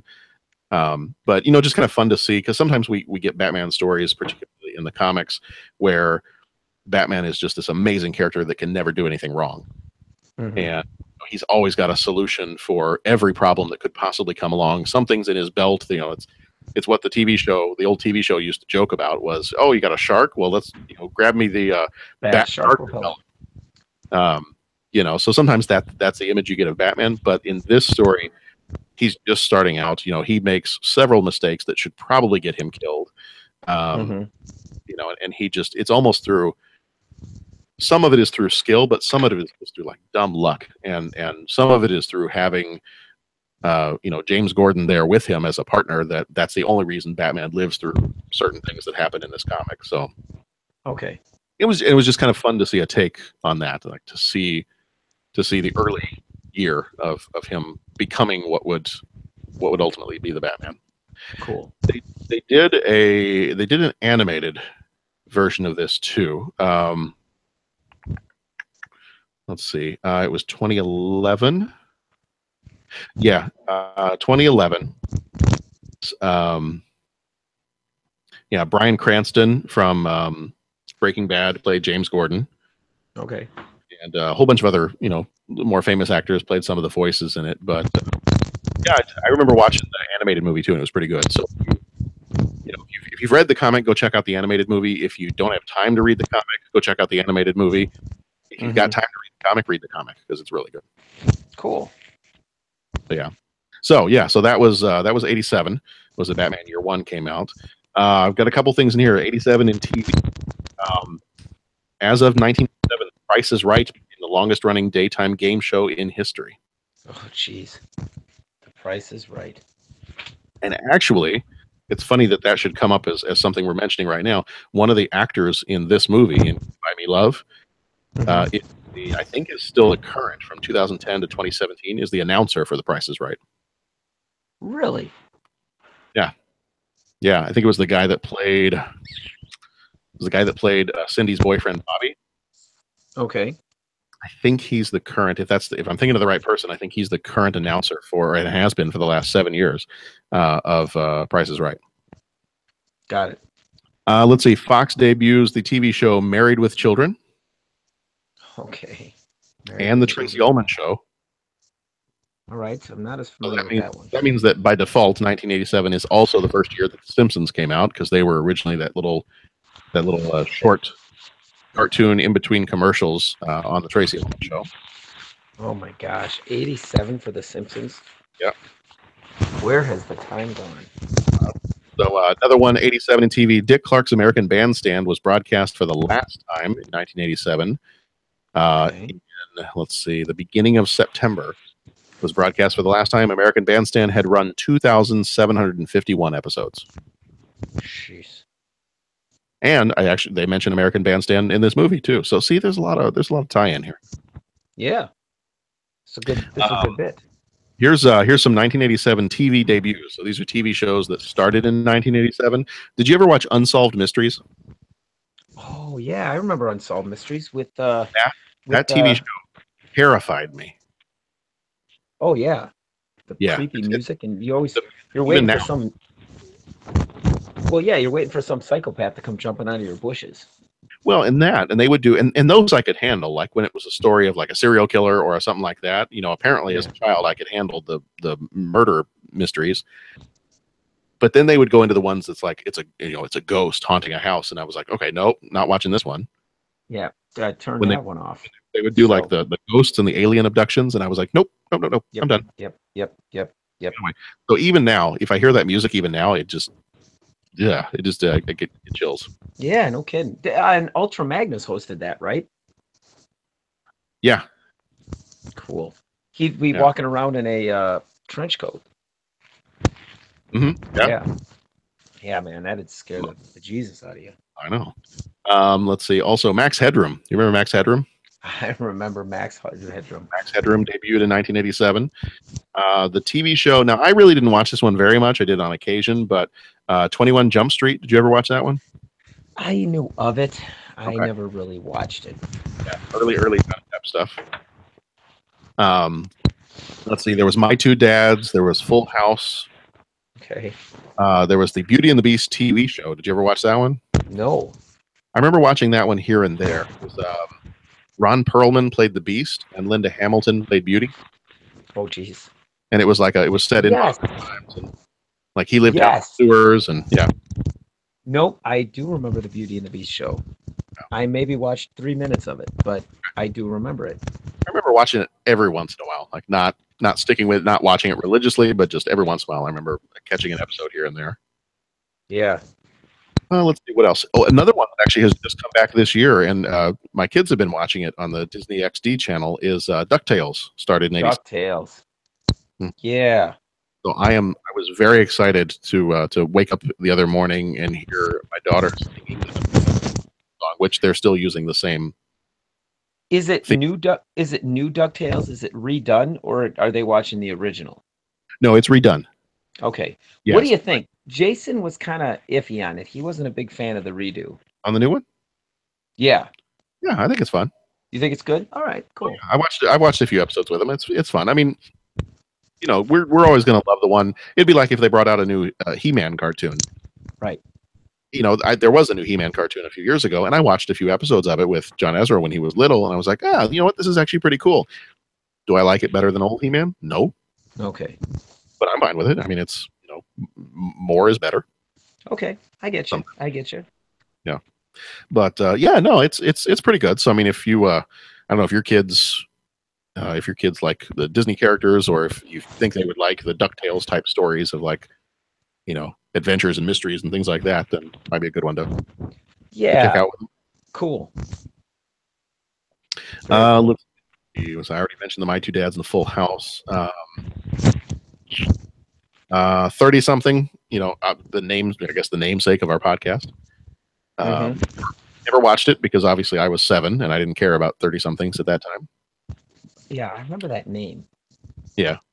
I remember my parents watching it. So, Okay. I mean, they would have been 30 something in 1987. So, let's see, another one. Oh, we did an entire episode on this earlier, actually 2 episodes on this earlier in the year. Star Trek: The Next Generation. Oh my gosh, that's right. Jeez, that was forever ago. Uh-huh. All right. We Well, got- I don't want to launch into a 4-hour discussion at this point. So just No. yeah. See our earlier episodes. If you Yes. want to get into like a 4-hour, whatever it was, like a 4-hour discussion, then Yeah. see earlier 2 episodes we did on Star Trek: The Next Generation. Yeah. All right, last 2 I've got here for things that started in '87. The original Teenage Mutant Ninja Turtles cartoon. Oh, what a great show that was. Watch that, and I'm pretty certain I had almost every one of the trading cards collected. All right. That was the big thing at my school was collecting those trading cards for the cartoon. Okay. And I think I almost had the entire collection. And then they came out with like a second wave of brand new cards. And at that point, I was like, nope, I'm done. I give up. I'm done. I've done them. I can't keep up with this. Did you read the Teenage Mutant Ninja Turtle comics as well, or just the cartoon? Not as a kid. I read them later on. Okay. You know, and I didn't like them. I didn't like them as much as I liked the cartoon. Okay. So I think having the cartoon first, the comic was a little bit more of a, maybe a little darker, a little more serious take. Mhm. You know, and since then I've read them and I like them and they're fine. But I think just as a kid, I was like, nah, this is not. I like the cartoon better. Got it. Yeah. Got it. Let's see, the only other one I've got here that debuted in '87 was Remote Control. Did you ever watch that game show on MTV? Mm-mm. The Remote Control game show. It was like one of the earliest things that Adam Sandler was in. Dennis Leary would show up every once in a while. It was meant to be. It was like one of the very first things that MTV did that had nothing to do with music. Okay. And it was, they were like trivia questions for pop culture stuff, like movies, music. They would do like little skits. They would have a lot of comedians on. I think it ran something like 4 or 5 seasons, maybe.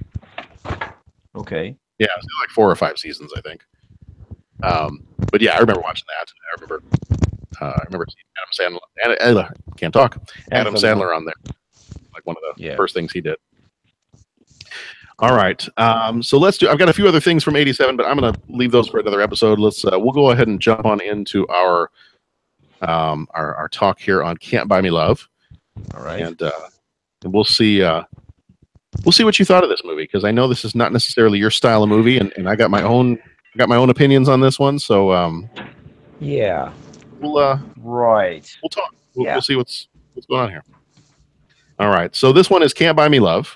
This came out on August 14th, 1987, rated PG-13. It was 1 hour and 34 minutes.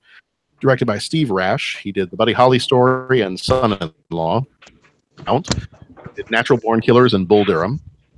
Writer for this one was Michael Swerdlick. He did episodes of Doogie Howser, Who's the Boss, and Parker Lewis Can't Lose. Cinematography was done by Peter Lyons Collister. He did Mr. Deeds and Deuce Bigalow, Male Gigolo. Music. Deuce Bigalow, Male Gigolo actually was one of the very few movies I have fallen asleep in the movie theater. Okay. Yeah, was not necessarily a fan. Okay, music so for this one. But you fall asleep in movies that you don't like. I fall asleep in movies. Period. You fall asleep in movies no matter what. Yeah, I fall asleep in movies that I like. Right. I was about to say Logan. You didn't fall asleep in Logan. You fell asleep in the Wolverine. I did. Music for this one was done by Robert Folk. He did Ace Ventura: When Nature Calls and The Neverending Story 2, as well as Police Academy. Budget for this one, I don't know. Couldn't find it, but box office was $31.6 million. Mm-hmm. Starring Patrick Dempsey, who played Ronald Miller. He was in Fast Times, Grey's Anatomy, and Maid of Honor. Amanda Peterson, who died in 2015. She was only like 42 years old, maybe. Mm-hmm. Yeah, not very old. She played Cindy Mancini. She was in Explorers, Annie, and Listen to Me. Courtney Gaines played Kenneth Werman. He was in Back to the Future and Sweet Home Alabama. Tina Caspary played Barbara. She was in Mac and Me and Annie. Seth Green played Chucky Miller. He helped create Robot Chicken. He was in the Austin Powers movies and in Family Guy. Sharon Farrell played Mrs. Mancini. She was in It's Alive and Night of the Comet. Darcy DeMoss played Patty. He was in Jason Lives, Friday the 13th Part 6, and Sharknado 3. Dennis Dugan played David Miller. He was in Happy Gilmore and The Howling. Cloyce Morrow played Judy Miller. She was in Rich and Famous and Christmas on Division Street. Devin DeVasquez played Iris. She was in House 2, The Second Story, and Toxic Avenger 4. Eric Bruscotter played Big John. He was in Amazing Stories, Quantum Leap, and Starship Troopers. Gerardo Mejia played Ricky. He was in Predator 2 and Colors. Court McCown played Quint. He was in Teen Wolf. And George Gray played Bobby Hilton. He was the host of The Weakest Link and the announcer for The Price is Right from 2010 to this year. Rotten Tomatoes, the critics gave this one a 50%. Audience gave it a 74%. Roger Ebert of the Sun-Times said, quote, "It doesn't have a thought in its head and probably no notion of the corruption at its core." He gave it half a star. Mm-hmm. Karen James of the New York Times said, "The film thinks it wants to be sincere when all it truly wants is to be popular, just like the other kids' movies. So it sells off its originality." She gave it 2.5 stars. Cinema score, there was no cinema score for this one. Awards, won a Young Artist Award for Best Actor in a Comedy, Patrick Dempsey, and was nominated for Best Actress in a Comedy, Tina Caspary and Amanda Peterson, and nominated for Best Family Comedy. All right, here's my 30-second summary here.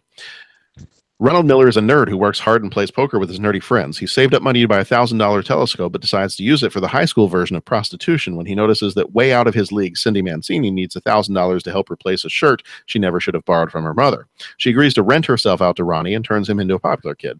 Everything backfires when the secret comes out and it's back to the nerdy table at lunch for him.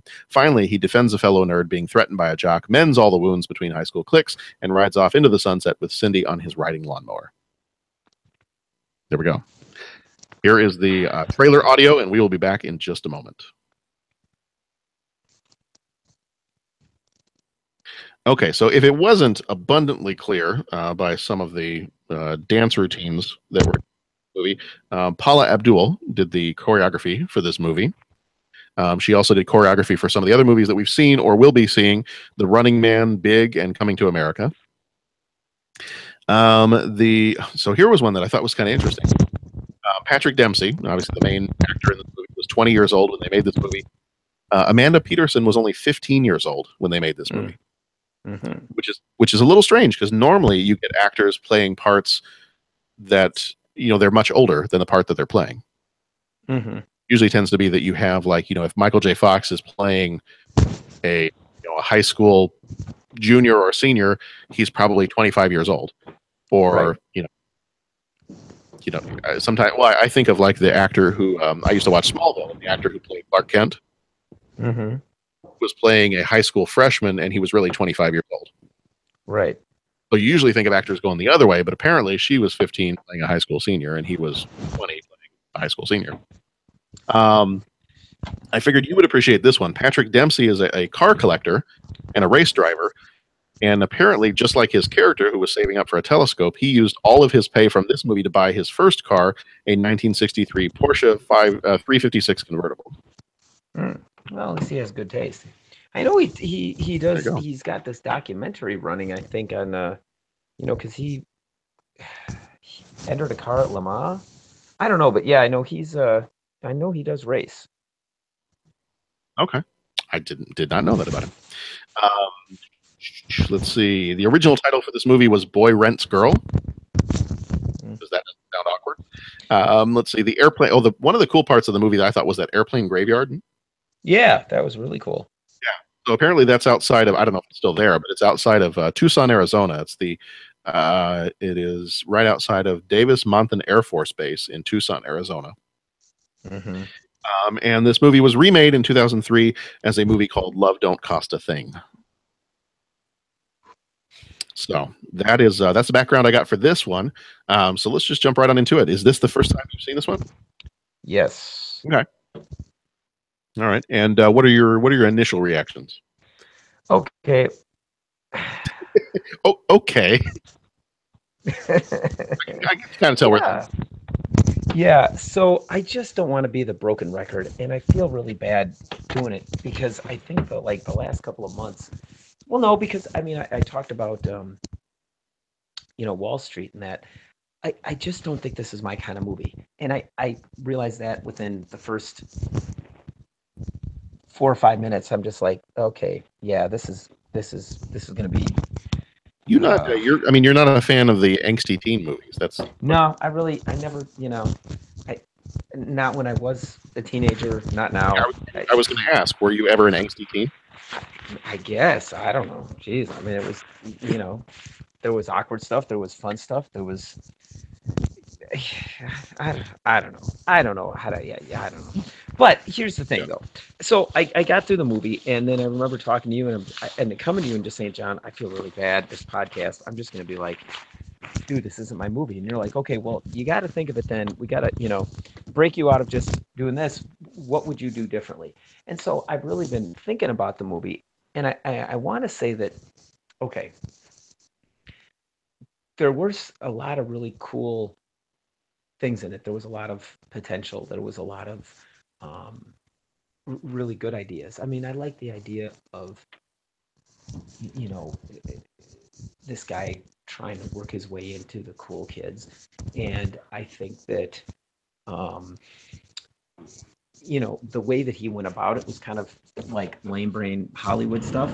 Yeah. But I think it was cool that, he worked his way in, and then all of a sudden, he became cool and everyone tried to copy his style. And I think if they would have explored that a little bit more and been like, okay, well, this is what happens, this is there really is no magic to what makes kids cool or not. It's basically just, who they decide to follow, kind of thing. I think it's Dennis that always says, you get a Tommy Hilfiger ad with people walking around in socks and sandals. Suddenly, everyone's going to want to wear socks and sandals. It's not like that's any better than socks without sandals. It's just that it's just what are they telling us is cool, and so I think it kind of explored that a little bit. Um, and I think if they would have gone deeper, that would have made for a little bit more of a compelling movie.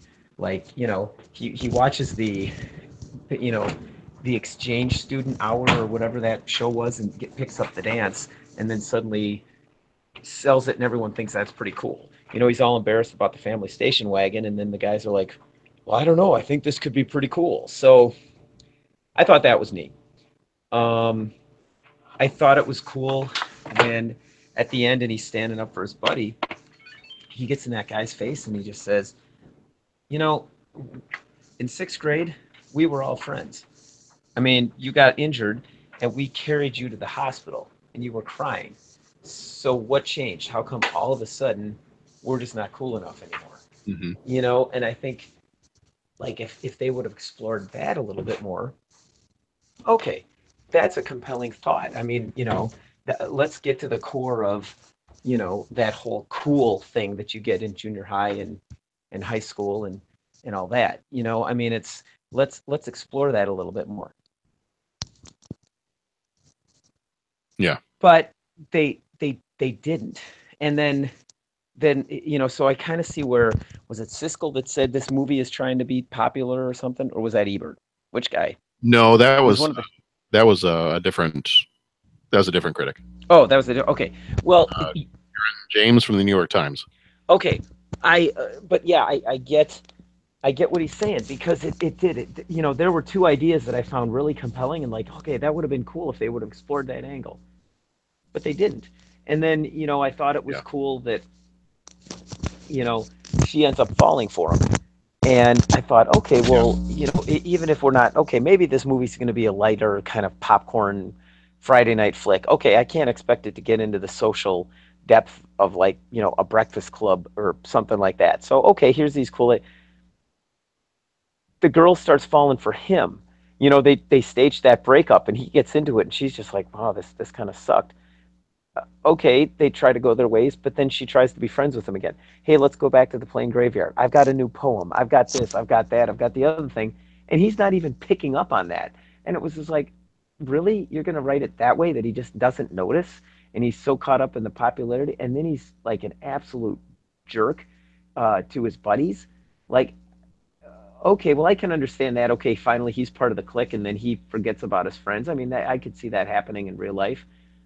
But then he throws the bag of crap at the guy's door, and it was like, okay, maybe he got sucked up into it and he felt conflicted about it, and then his buddy was mad at him. But then all of a sudden it was like all was forgiven because he stood up for him that one instant. So they never really work that through. They never have that moment of, I got caught up in this. I feel awful. They never explore that. So again, you have all these great ideas and avenues that you could go down to make this movie beyond mediocre, and they don't do it. They just go for kind of the cheap thrills with a question mark. They just go for the cheap, okay, they ride off into the sunset, ha ha ha ha ha, but they don't explore any of the ways to get there. And so, my initial gut reaction was, yeah, I just don't like watching stuff like this. I just don't get it. And then after giving it some thought and saying, okay, well, what would I do differently? The 3 or 4 ideas in there that could have been really worth and exploring and writing a story about, they don't. They just kind of throw it in there, and then they're on to the next thing. So those are my thoughts, a little bit more than just the guttural grunting that you got the morning after I saw the movie.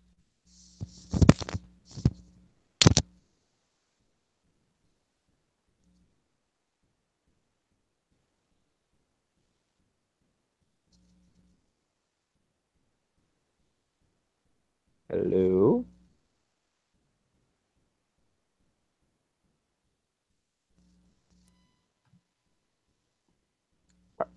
Still there? I'm still here. Okay. Yeah, I don't know what happened.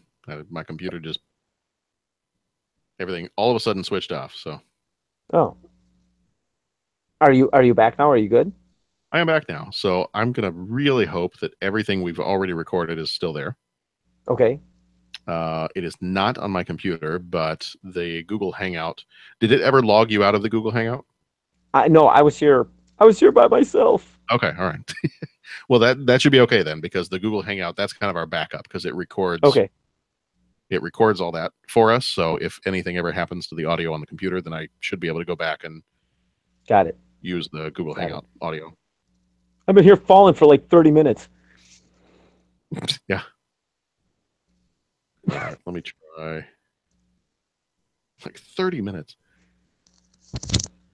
Okay, I'm just going to hit record on GarageBand, and yeah, because none of that saved on GarageBand. All right, we're just going to hit record and just keep going. For the sake of the conversation, did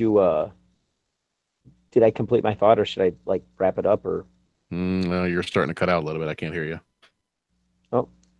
can you hear me okay? Yeah.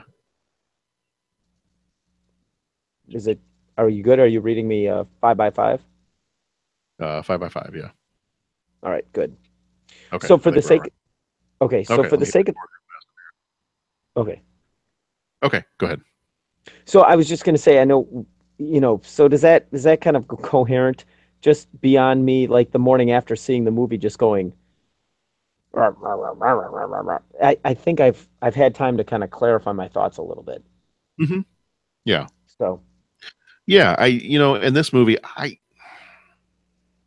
feel like I've seen bits and pieces of it. I don't remember if I've watched the movie all the way through, but I mean, I know I'd seen the beginning, and I'd seen some stuff in the middle, and I'd seen the end of it, but I don't know that I had ever sat down and just watched the whole thing from beginning to end. And uh-huh. and I wanted to be careful. We've talked about this before. Coming to a movie that's 30 years old with 2017 sensibilities. Watching this now, I threw that in as a little joke in my 30-second summary, but it was like, this movie is like the high school version of prostitution, Mm-hmm. and I don't think I'm okay with that. Mm-hmm. I get that it's it really feels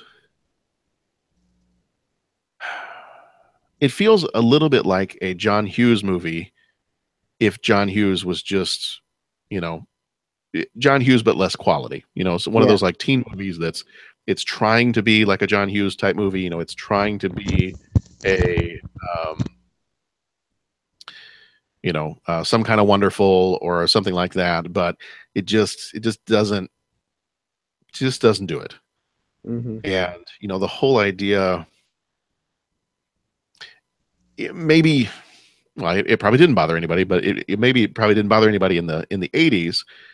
The idea that, oh yeah, he saved up for a telescope, and now he's going to use that money, and he's going to trade this deal where she's going to date him for a month in exchange for money. And I'm like, maybe if this was 1987, I wouldn't, that wouldn't have hit me the wrong way, the way it did watching it in 2017. But I just something about that. I think it was my more modern sensibilities that said, that's that movie definitely would not get made today. Mm-hmm. But at the same time, that movie might get made today. They might put a bit of a twist on it, but I don't know. There was just something about it that it just didn't. So on its just the premise of it was like too much for you. Yeah, I think so. Yeah. And I know, the first time I would have watched parts of this, that part wouldn't have bothered me. Mm-hmm. So I definitely know that that's more of a modern sensibility, or it's just more of a, as I've learned things and maybe, adjusted some of my opinions on things and stuff like that. It probably bothers me a little bit more than it definitely would have years ago. Mm-hmm. So, and it just, yeah, I mean, it just is, it was trying very hard. It felt like it was trying very hard to be a John Hughes type movie, and it just was not, it just wasn't hitting the mark. Yeah. I felt like I had at least positive memories of when I had seen this movie before, but watching it this time, I'm like, you know what? I don't really like any of these characters. Yeah. no one here to me is likable. Like, I don't like the Cindy character. She's not likable. You know, there's plenty of things about her that are not likable. You know, you're supposed to side with the main character. You're supposed to side with Ronald, but then he has several jerk moves that he makes over the course of this movie. Not the least of which is when, you know, he's with that other girl at the party and he's reciting the poetry that Cindy wrote. That she had read to him, that she had never shared that with anybody else. She shared it with him, and then when he gets popular, he turns around and uses that as like a pickup line. Like, okay, that's cold. That's not cool. Yeah. So, and I know that, you know, for the rest of the movie, then that whole scene at the end where he defends the other nerd against the jock, and you know, that's supposed to redeem him to everybody, and I don't know, it felt kind of half-hearted. Yeah. And it didn't, as you like to say, it didn't do it for me. Yeah.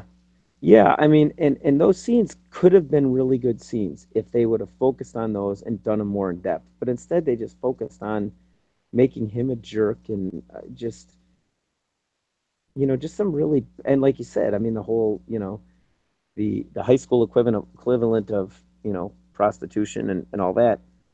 They focus on all this stuff, some just really bad stuff. You know, man, they're jerks. Man, that's just wrong. And they just throw it in there, but it's all just like popcorn kind of, you know, no big deal, just fluff. And so the whole thing was just. Well, and it might have been a little bit more interesting to me. Yeah. It might have been a little bit more interesting to me if it wasn't so one-sided. It was just all about him getting popularity, and she didn't really, I didn't feel like she came into his world very much. You know, to me, what would actually be, if you were going to make this movie today, I was trying to think about that too. I'm like, okay, so if you took this movie, if you made this movie today, how could you change up the story so that this would work better for today? And one thing that I thought could be kind of interesting, there is a collection of short stories that I bought maybe a couple years ago, and it's called Geektastic. Stories from the Nerd Herd. And so it's all these short stories about nerdy things. So short stories about there's a short story about it's kind of like a Romeo and Juliet type love story that takes place at a comic book convention, where it's someone who is at the convention dressed as a Jedi and ends up falling in love with somebody dressed as a Klingon. Okay. A Star Wars fan and Star Trek fan, they're not supposed to like each other, and yet they fall in love, and all of their friends don't understand because they're opposing sides to this argument of Star Wars versus Star Trek. And so just little stories like that. Well, there's one story that is called, I think the author's name is Tracy Lynn, and it's called One of Us. And the idea of this story is you've got this group of kind of nerdy friends. They're a little bit like, they're older, they're like in high school, but the conversations sound a lot like when you've got the kids from Stranger Things talking to each other. You know, they talk about Dungeons and Dragons, they'll talk about Star Trek and Star Wars and all this other stuff. And the idea is, I think she's like the head cheerleader, you know, most popular girl in school, head cheerleader. She is dating I don't know if he's the high school, you know, quarterback or whatever he is, but he's like the most popular guy in school. But he also happens to be kind of a nerd. He likes really geeky stuff. You know, she's the head cheerleader. He's the head football. You know, he's the quarterback for the football team. But he likes things like Star Wars and Doctor Who and, you know, X-Files and things like that. So what she does is, and I don't remember if she pays them. I think she pays them, but she goes to like this group of nerds from the school. And she's like, you know what? I really want to get to know my boyfriend better.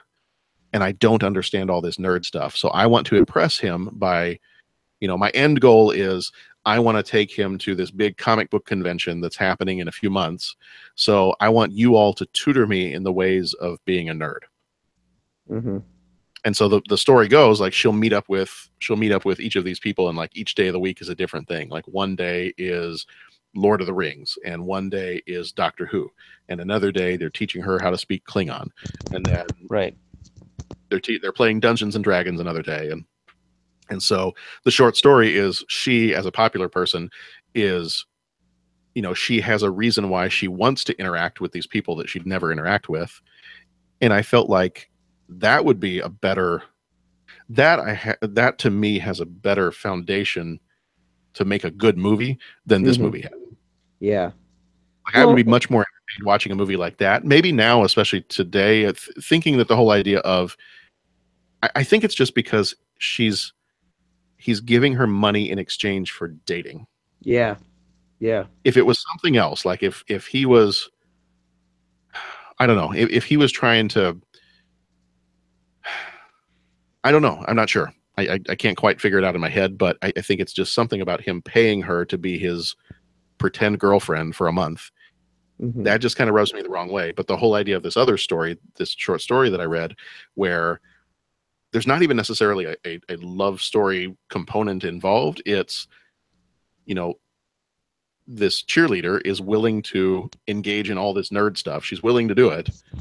And it's not like it's a cliquey thing. I feel like that would be a more interesting story to me than what this one became. Yeah. And the thing is too, I just think that,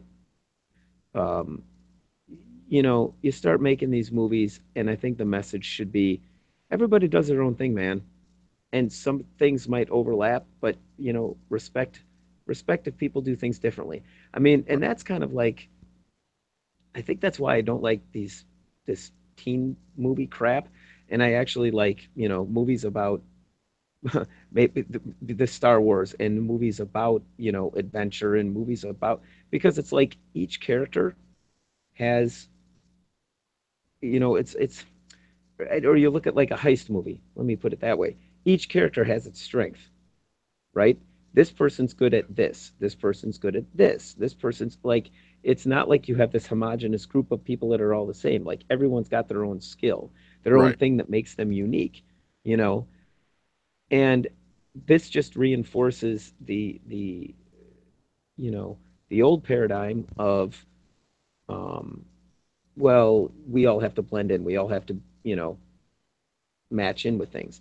And and whereas like a movie like The Breakfast Club really starts to explore, well, why? Or, we're all so different, but how are we different? Well, we're different with clicks. And why does that stressful? Well, we're trying to, it gets into all these different layers. Well, we're different from each other, but we're trying to be the same as everyone else in our clique. And, all that. This movie doesn't do it. This movie just kind of celebrates, well, and that reviewer had it right. This movie just wants to be popular. This just wants to, this movie celebrates selfishness. Yeah. And it's like they don't show that aspect of, hey, just respect people for who they are. Right. I'm glad that you brought up Breakfast Club, because I wasn't even thinking about that one. But yeah, Breakfast Club is kind of the opposite of this movie. Right. That it's very much a heartfelt, we're all part of different groups, but we're still high school kids. And we're, my problems that I'm dealing with in the jock group are really not all that different from the problems that you're dealing with in the popular kids group, from the stoners group, from our problems might present in slightly different ways, but they're really, we really dig down to it, it's really the same problem. Yeah. Yeah. And I think movies should be shown. Now, there's always going to be cliques, and there's going to be people that, and part of that's just groups of friends. I mean, you're not going to have everybody in a class friends with each other. Right. So there's always going to be groups of friends. But I think the message that should be going out is, we need to tolerate each other and not leave, people out on the fringe. And, if someone's not going to tolerate you for who you are, then you punch them square in the mouth. And anybody that says that I'm looking back on this, well, you're looking back on this like it's 2017 and you can't, well, then you're getting punched in the mouth too. Because, I mean, it's like, that's what you call progress. And so when you look back at a movie like this, the whole bullying thing, I mean, we've made so many strides since then that schools are talking about bullying. There's programs for bullying. We don't want our kids to be bullied. Parents need to be involved. No, they're not just kids being kids. They're, that when you see a movie like this that is just kind of celebrating it and cheapening it for I don't know what purpose, that's kind of like just it's a crap movie. Yeah. As opposed to a movie that I don't want to say it was ahead of its time, but a movie that maybe was pointing the way towards where we are right now, like The Breakfast Club or like Some Kind of Wonderful, or those movies that are so well done because it's saying, hey, this is what is right now, but this isn't right. You know what Yeah. I'm saying? Those movies are important. This, I don't know. And it wasn't even, and you can't even call it like a fun romp, through, I mean, look at Dazed and Confused. I mean, I don't know what the social message was in Dazed and Confused, but Yeah. it wasn't trying to take those big issues on. You know what I'm saying? I mean, Yeah. it wasn't trying to take those big issues on. So it was just fun, fantasy, mindless, okay, Yeah. good one-liners. This tried to take those issues on, but it did it kind of in a cheap way. So almost like uh, a couple weeks ago when we were talking about Thor Ragnarok, and we're going to pause for spoiler alerts. Yeah. Okay. There we go. And you were saying like, some of the humor, it came in spots where, yeah, that's not a spot you put humor in. That's kind of what I feel like with this movie. Okay, well, you're putting forth these issues that are big issues. Maybe don't put cheap little humor, light, fluff kind of stuff in around that. Yeah. Maybe not. So Yeah. Well, so I think kind of the consensus on this one was I probably pass on this one. yeah, Yeah.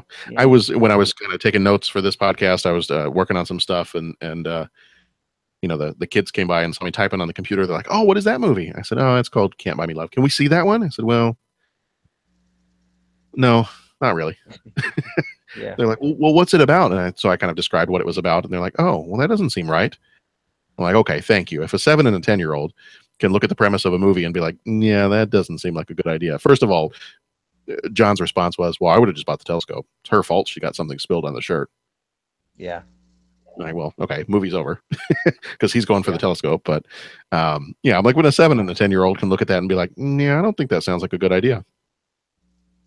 So right. they had asked me, they're like, "Is this one that we can watch?" And I said, "No."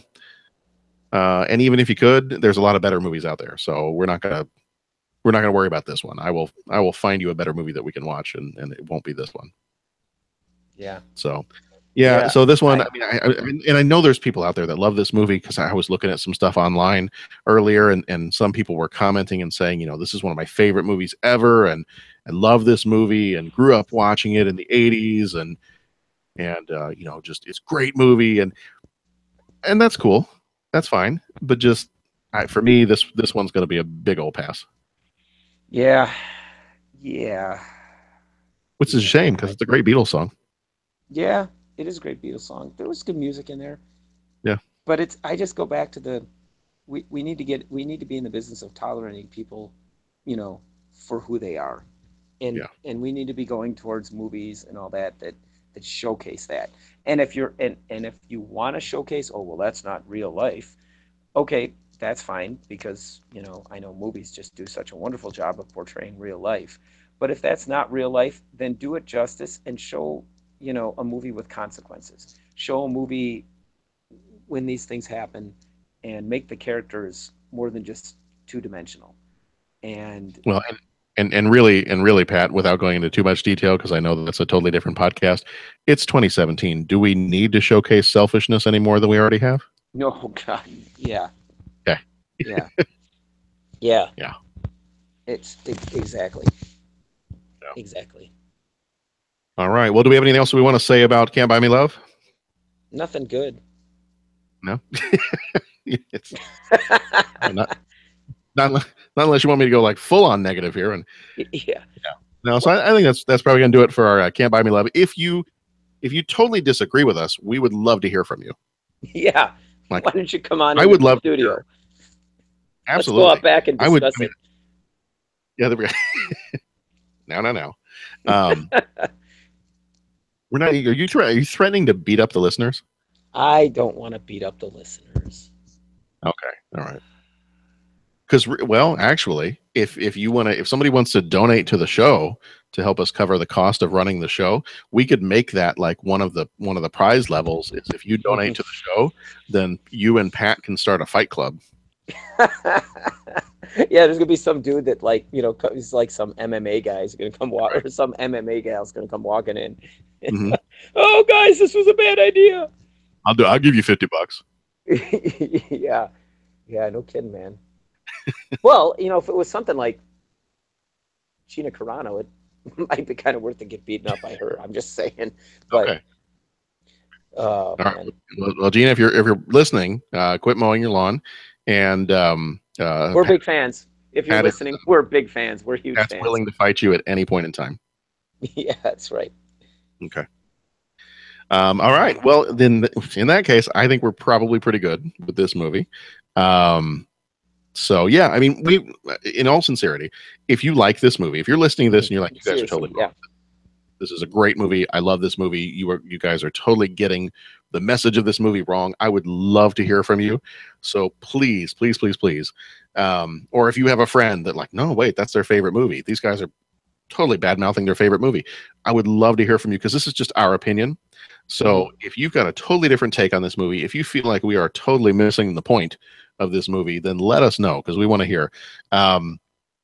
So I'll give you our voicemail line because we'd love to hear from you since this is an audio medium. Audio is always good. Our voicemail line is 872-35-MOVIE. That's 872-356-6843. So if you want to call in, that's our voicemail line. You can also find that number on our website, 30podcast.com. We've got all the other different ways you can get in touch with us too. They are all, when I say 30 podcasts, they're all 30 and the word podcast. So 30podcast@gmail.com. We're on Instagram as 30podcast, facebook.com/30podcast. We're on Twitter @30podcast. We're probably in a couple other places that I can't even think of right now, but we're all over the place. So you can also find us on Stitcher, Satchel, Google Play Podcasts, and you can subscribe and leave us reviews on iTunes as well. Those are kind of all the places to find us. You can find all that stuff, again, through our website, 30podcast.com. Coming up next time, we've got, actually, our next episode will most likely be Justice League. Woo, woo, woo. Looking forward to talking about that one. By the time this episode comes out, we will have already seen it. So we'll just say that in one of our next episode should be the Justice League episode. So that should be coming out very, very soon next week. In the meantime, if you want to kind of get ahead on the ones that we're going to be looking at for December, we're going to be doing Fatal Attraction, The Disaster Artist, Ernest Goes to Camp, Throw Mama from the Train, and finishing up with Star Wars The Last Jedi. So that will round out the 1987-2017 year for us. And then coming up very, very soon, we're going to be starting in on the 1988 movies. So I know that all I'm going to say right now is January is animation month, and it is outstanding.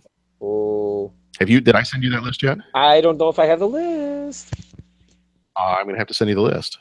John, have we seen Justice League at this point? We will have seen Justice League at this point. Oh, man. I just... Wasn't it outstanding? You know what? I just can't wait to believe how awesome that movie was. You're going to get me confused again. I don't even know. What's on the animation list? I don't. Now I'm just thinking, like, what was it that I really loved about Justice League that I haven't seen that I've seen yet? Wait a minute. When will then be now? Yeah, I know. No. Okay, so all right, so here we can kind of jump into 1988. I'll give you the January movies because beyond January, nothing's necessarily set in stone yet. But okay. But we'll at least take you. Well, actually, a lot of it looks like it might be set in stone, but we'll see. All right, so January is the animation domination month. I kind of stole that from Fox. Whoa! Wait a minute. Animation what? Okay, never mind. Not that kind of podcast. No, not that. Okay.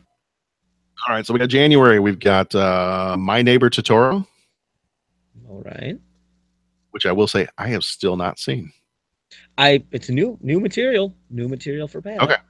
have not seen. I'm sad to say I haven't seen that one yet. I want to see that, and I want to show the kids that. And we've actually got some family friends who like they absolutely that's one of their favorite movies, and they keep saying, "Have you ever seen this? Have you seen Totoro? We need to show you Totoro." I'm like, I need to watch it. Cool. So totally fine with me. Okay, now here, are you sitting down for the rest of January? I am sitting down. Okay. Akira. Oh, I knew it. I knew it. And you know what? I'm just going to go on the record as saying I saw the Ready Player One preview again the other day, and Yeah. I think one of the motorcycles that was in the one race scene, I saw the light cycle from Tron. I think I saw the motorcycle from Akira in there too. I think so. Yeah, I need to go back and watch that again. But I think so. Yeah. Dang. It's been a while since I've seen Akira, but yeah, I remember watching that in middle school, and that was eye opening. Yeah. All right, so we got My Neighbor Totoro, we've got Akira, we've got Who Framed Roger Rabbit. Oh, there we go. We've got Oliver and Company, which I don't think I've seen since 1988. It's been a while, but good music, and we've got The Land Before Time. Oh, cool. So all good stuff, and some you can even show your kids. Yes. Definitely. Yes. My Neighbor Totoro, Oliver and Company, Land Before Time. You could definitely show the kids. My kids, I think, are old enough to do Who Framed Roger Rabbit. Mm-hmm. I think they would really like that one because, I mean, I would have seen it when it came out in the theaters in '88, so I would have been 8 years old, and that's basically how old Nora is.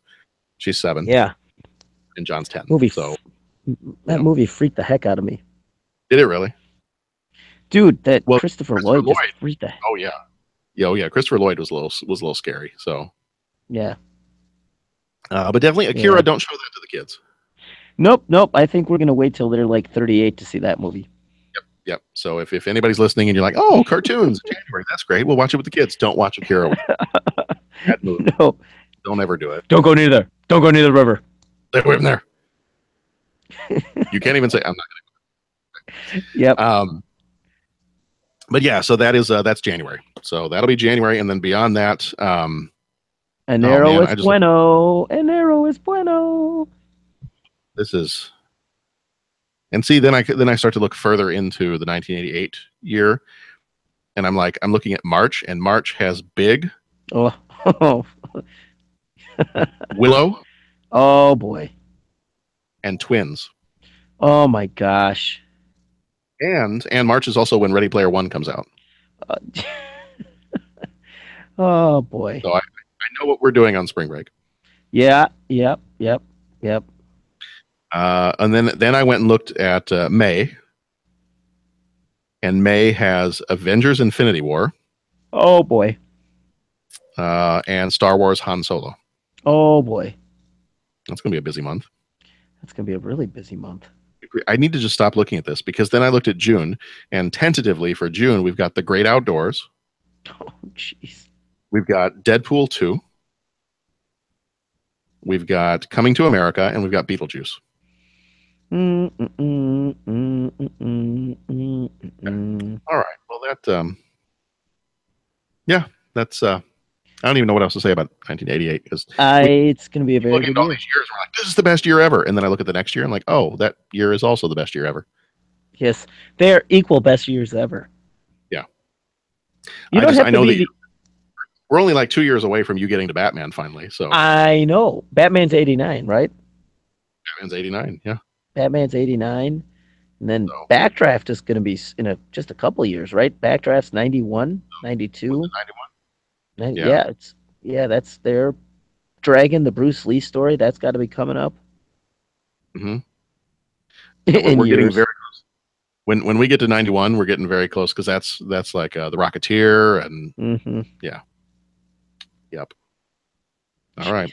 Well, you've heard some of the ones we're doing next year for our 1988 stuff. If you've got 1988 movies that you would like to share that you think, no, these guys absolutely need to cover this one on the show, please let us know. Get in touch with us. Any of those ways we listed earlier, let us know because we would love to take a look at it, even if it's one that's like, nobody's ever heard of before. If it's a 1988 movie and you're like, I love this movie, but no one else has ever seen it, I might even be just as interested to see that as I am some of these others that I know that I love.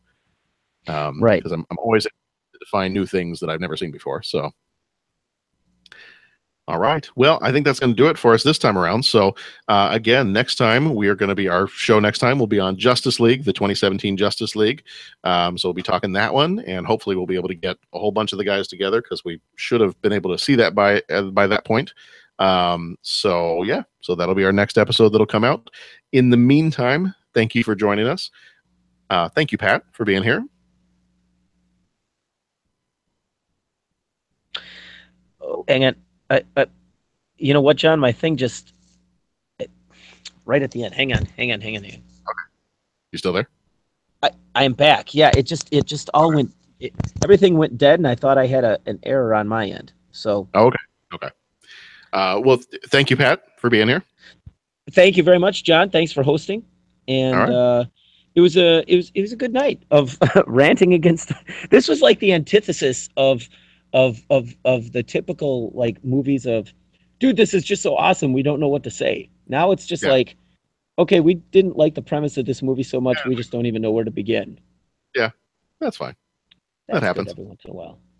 So, all right. Well, until we see you all next time, be excellent to each other. Go watch some good movies, and we will see you all back here next time for Justice League.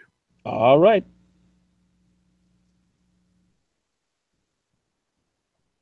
All righty. Let's save that.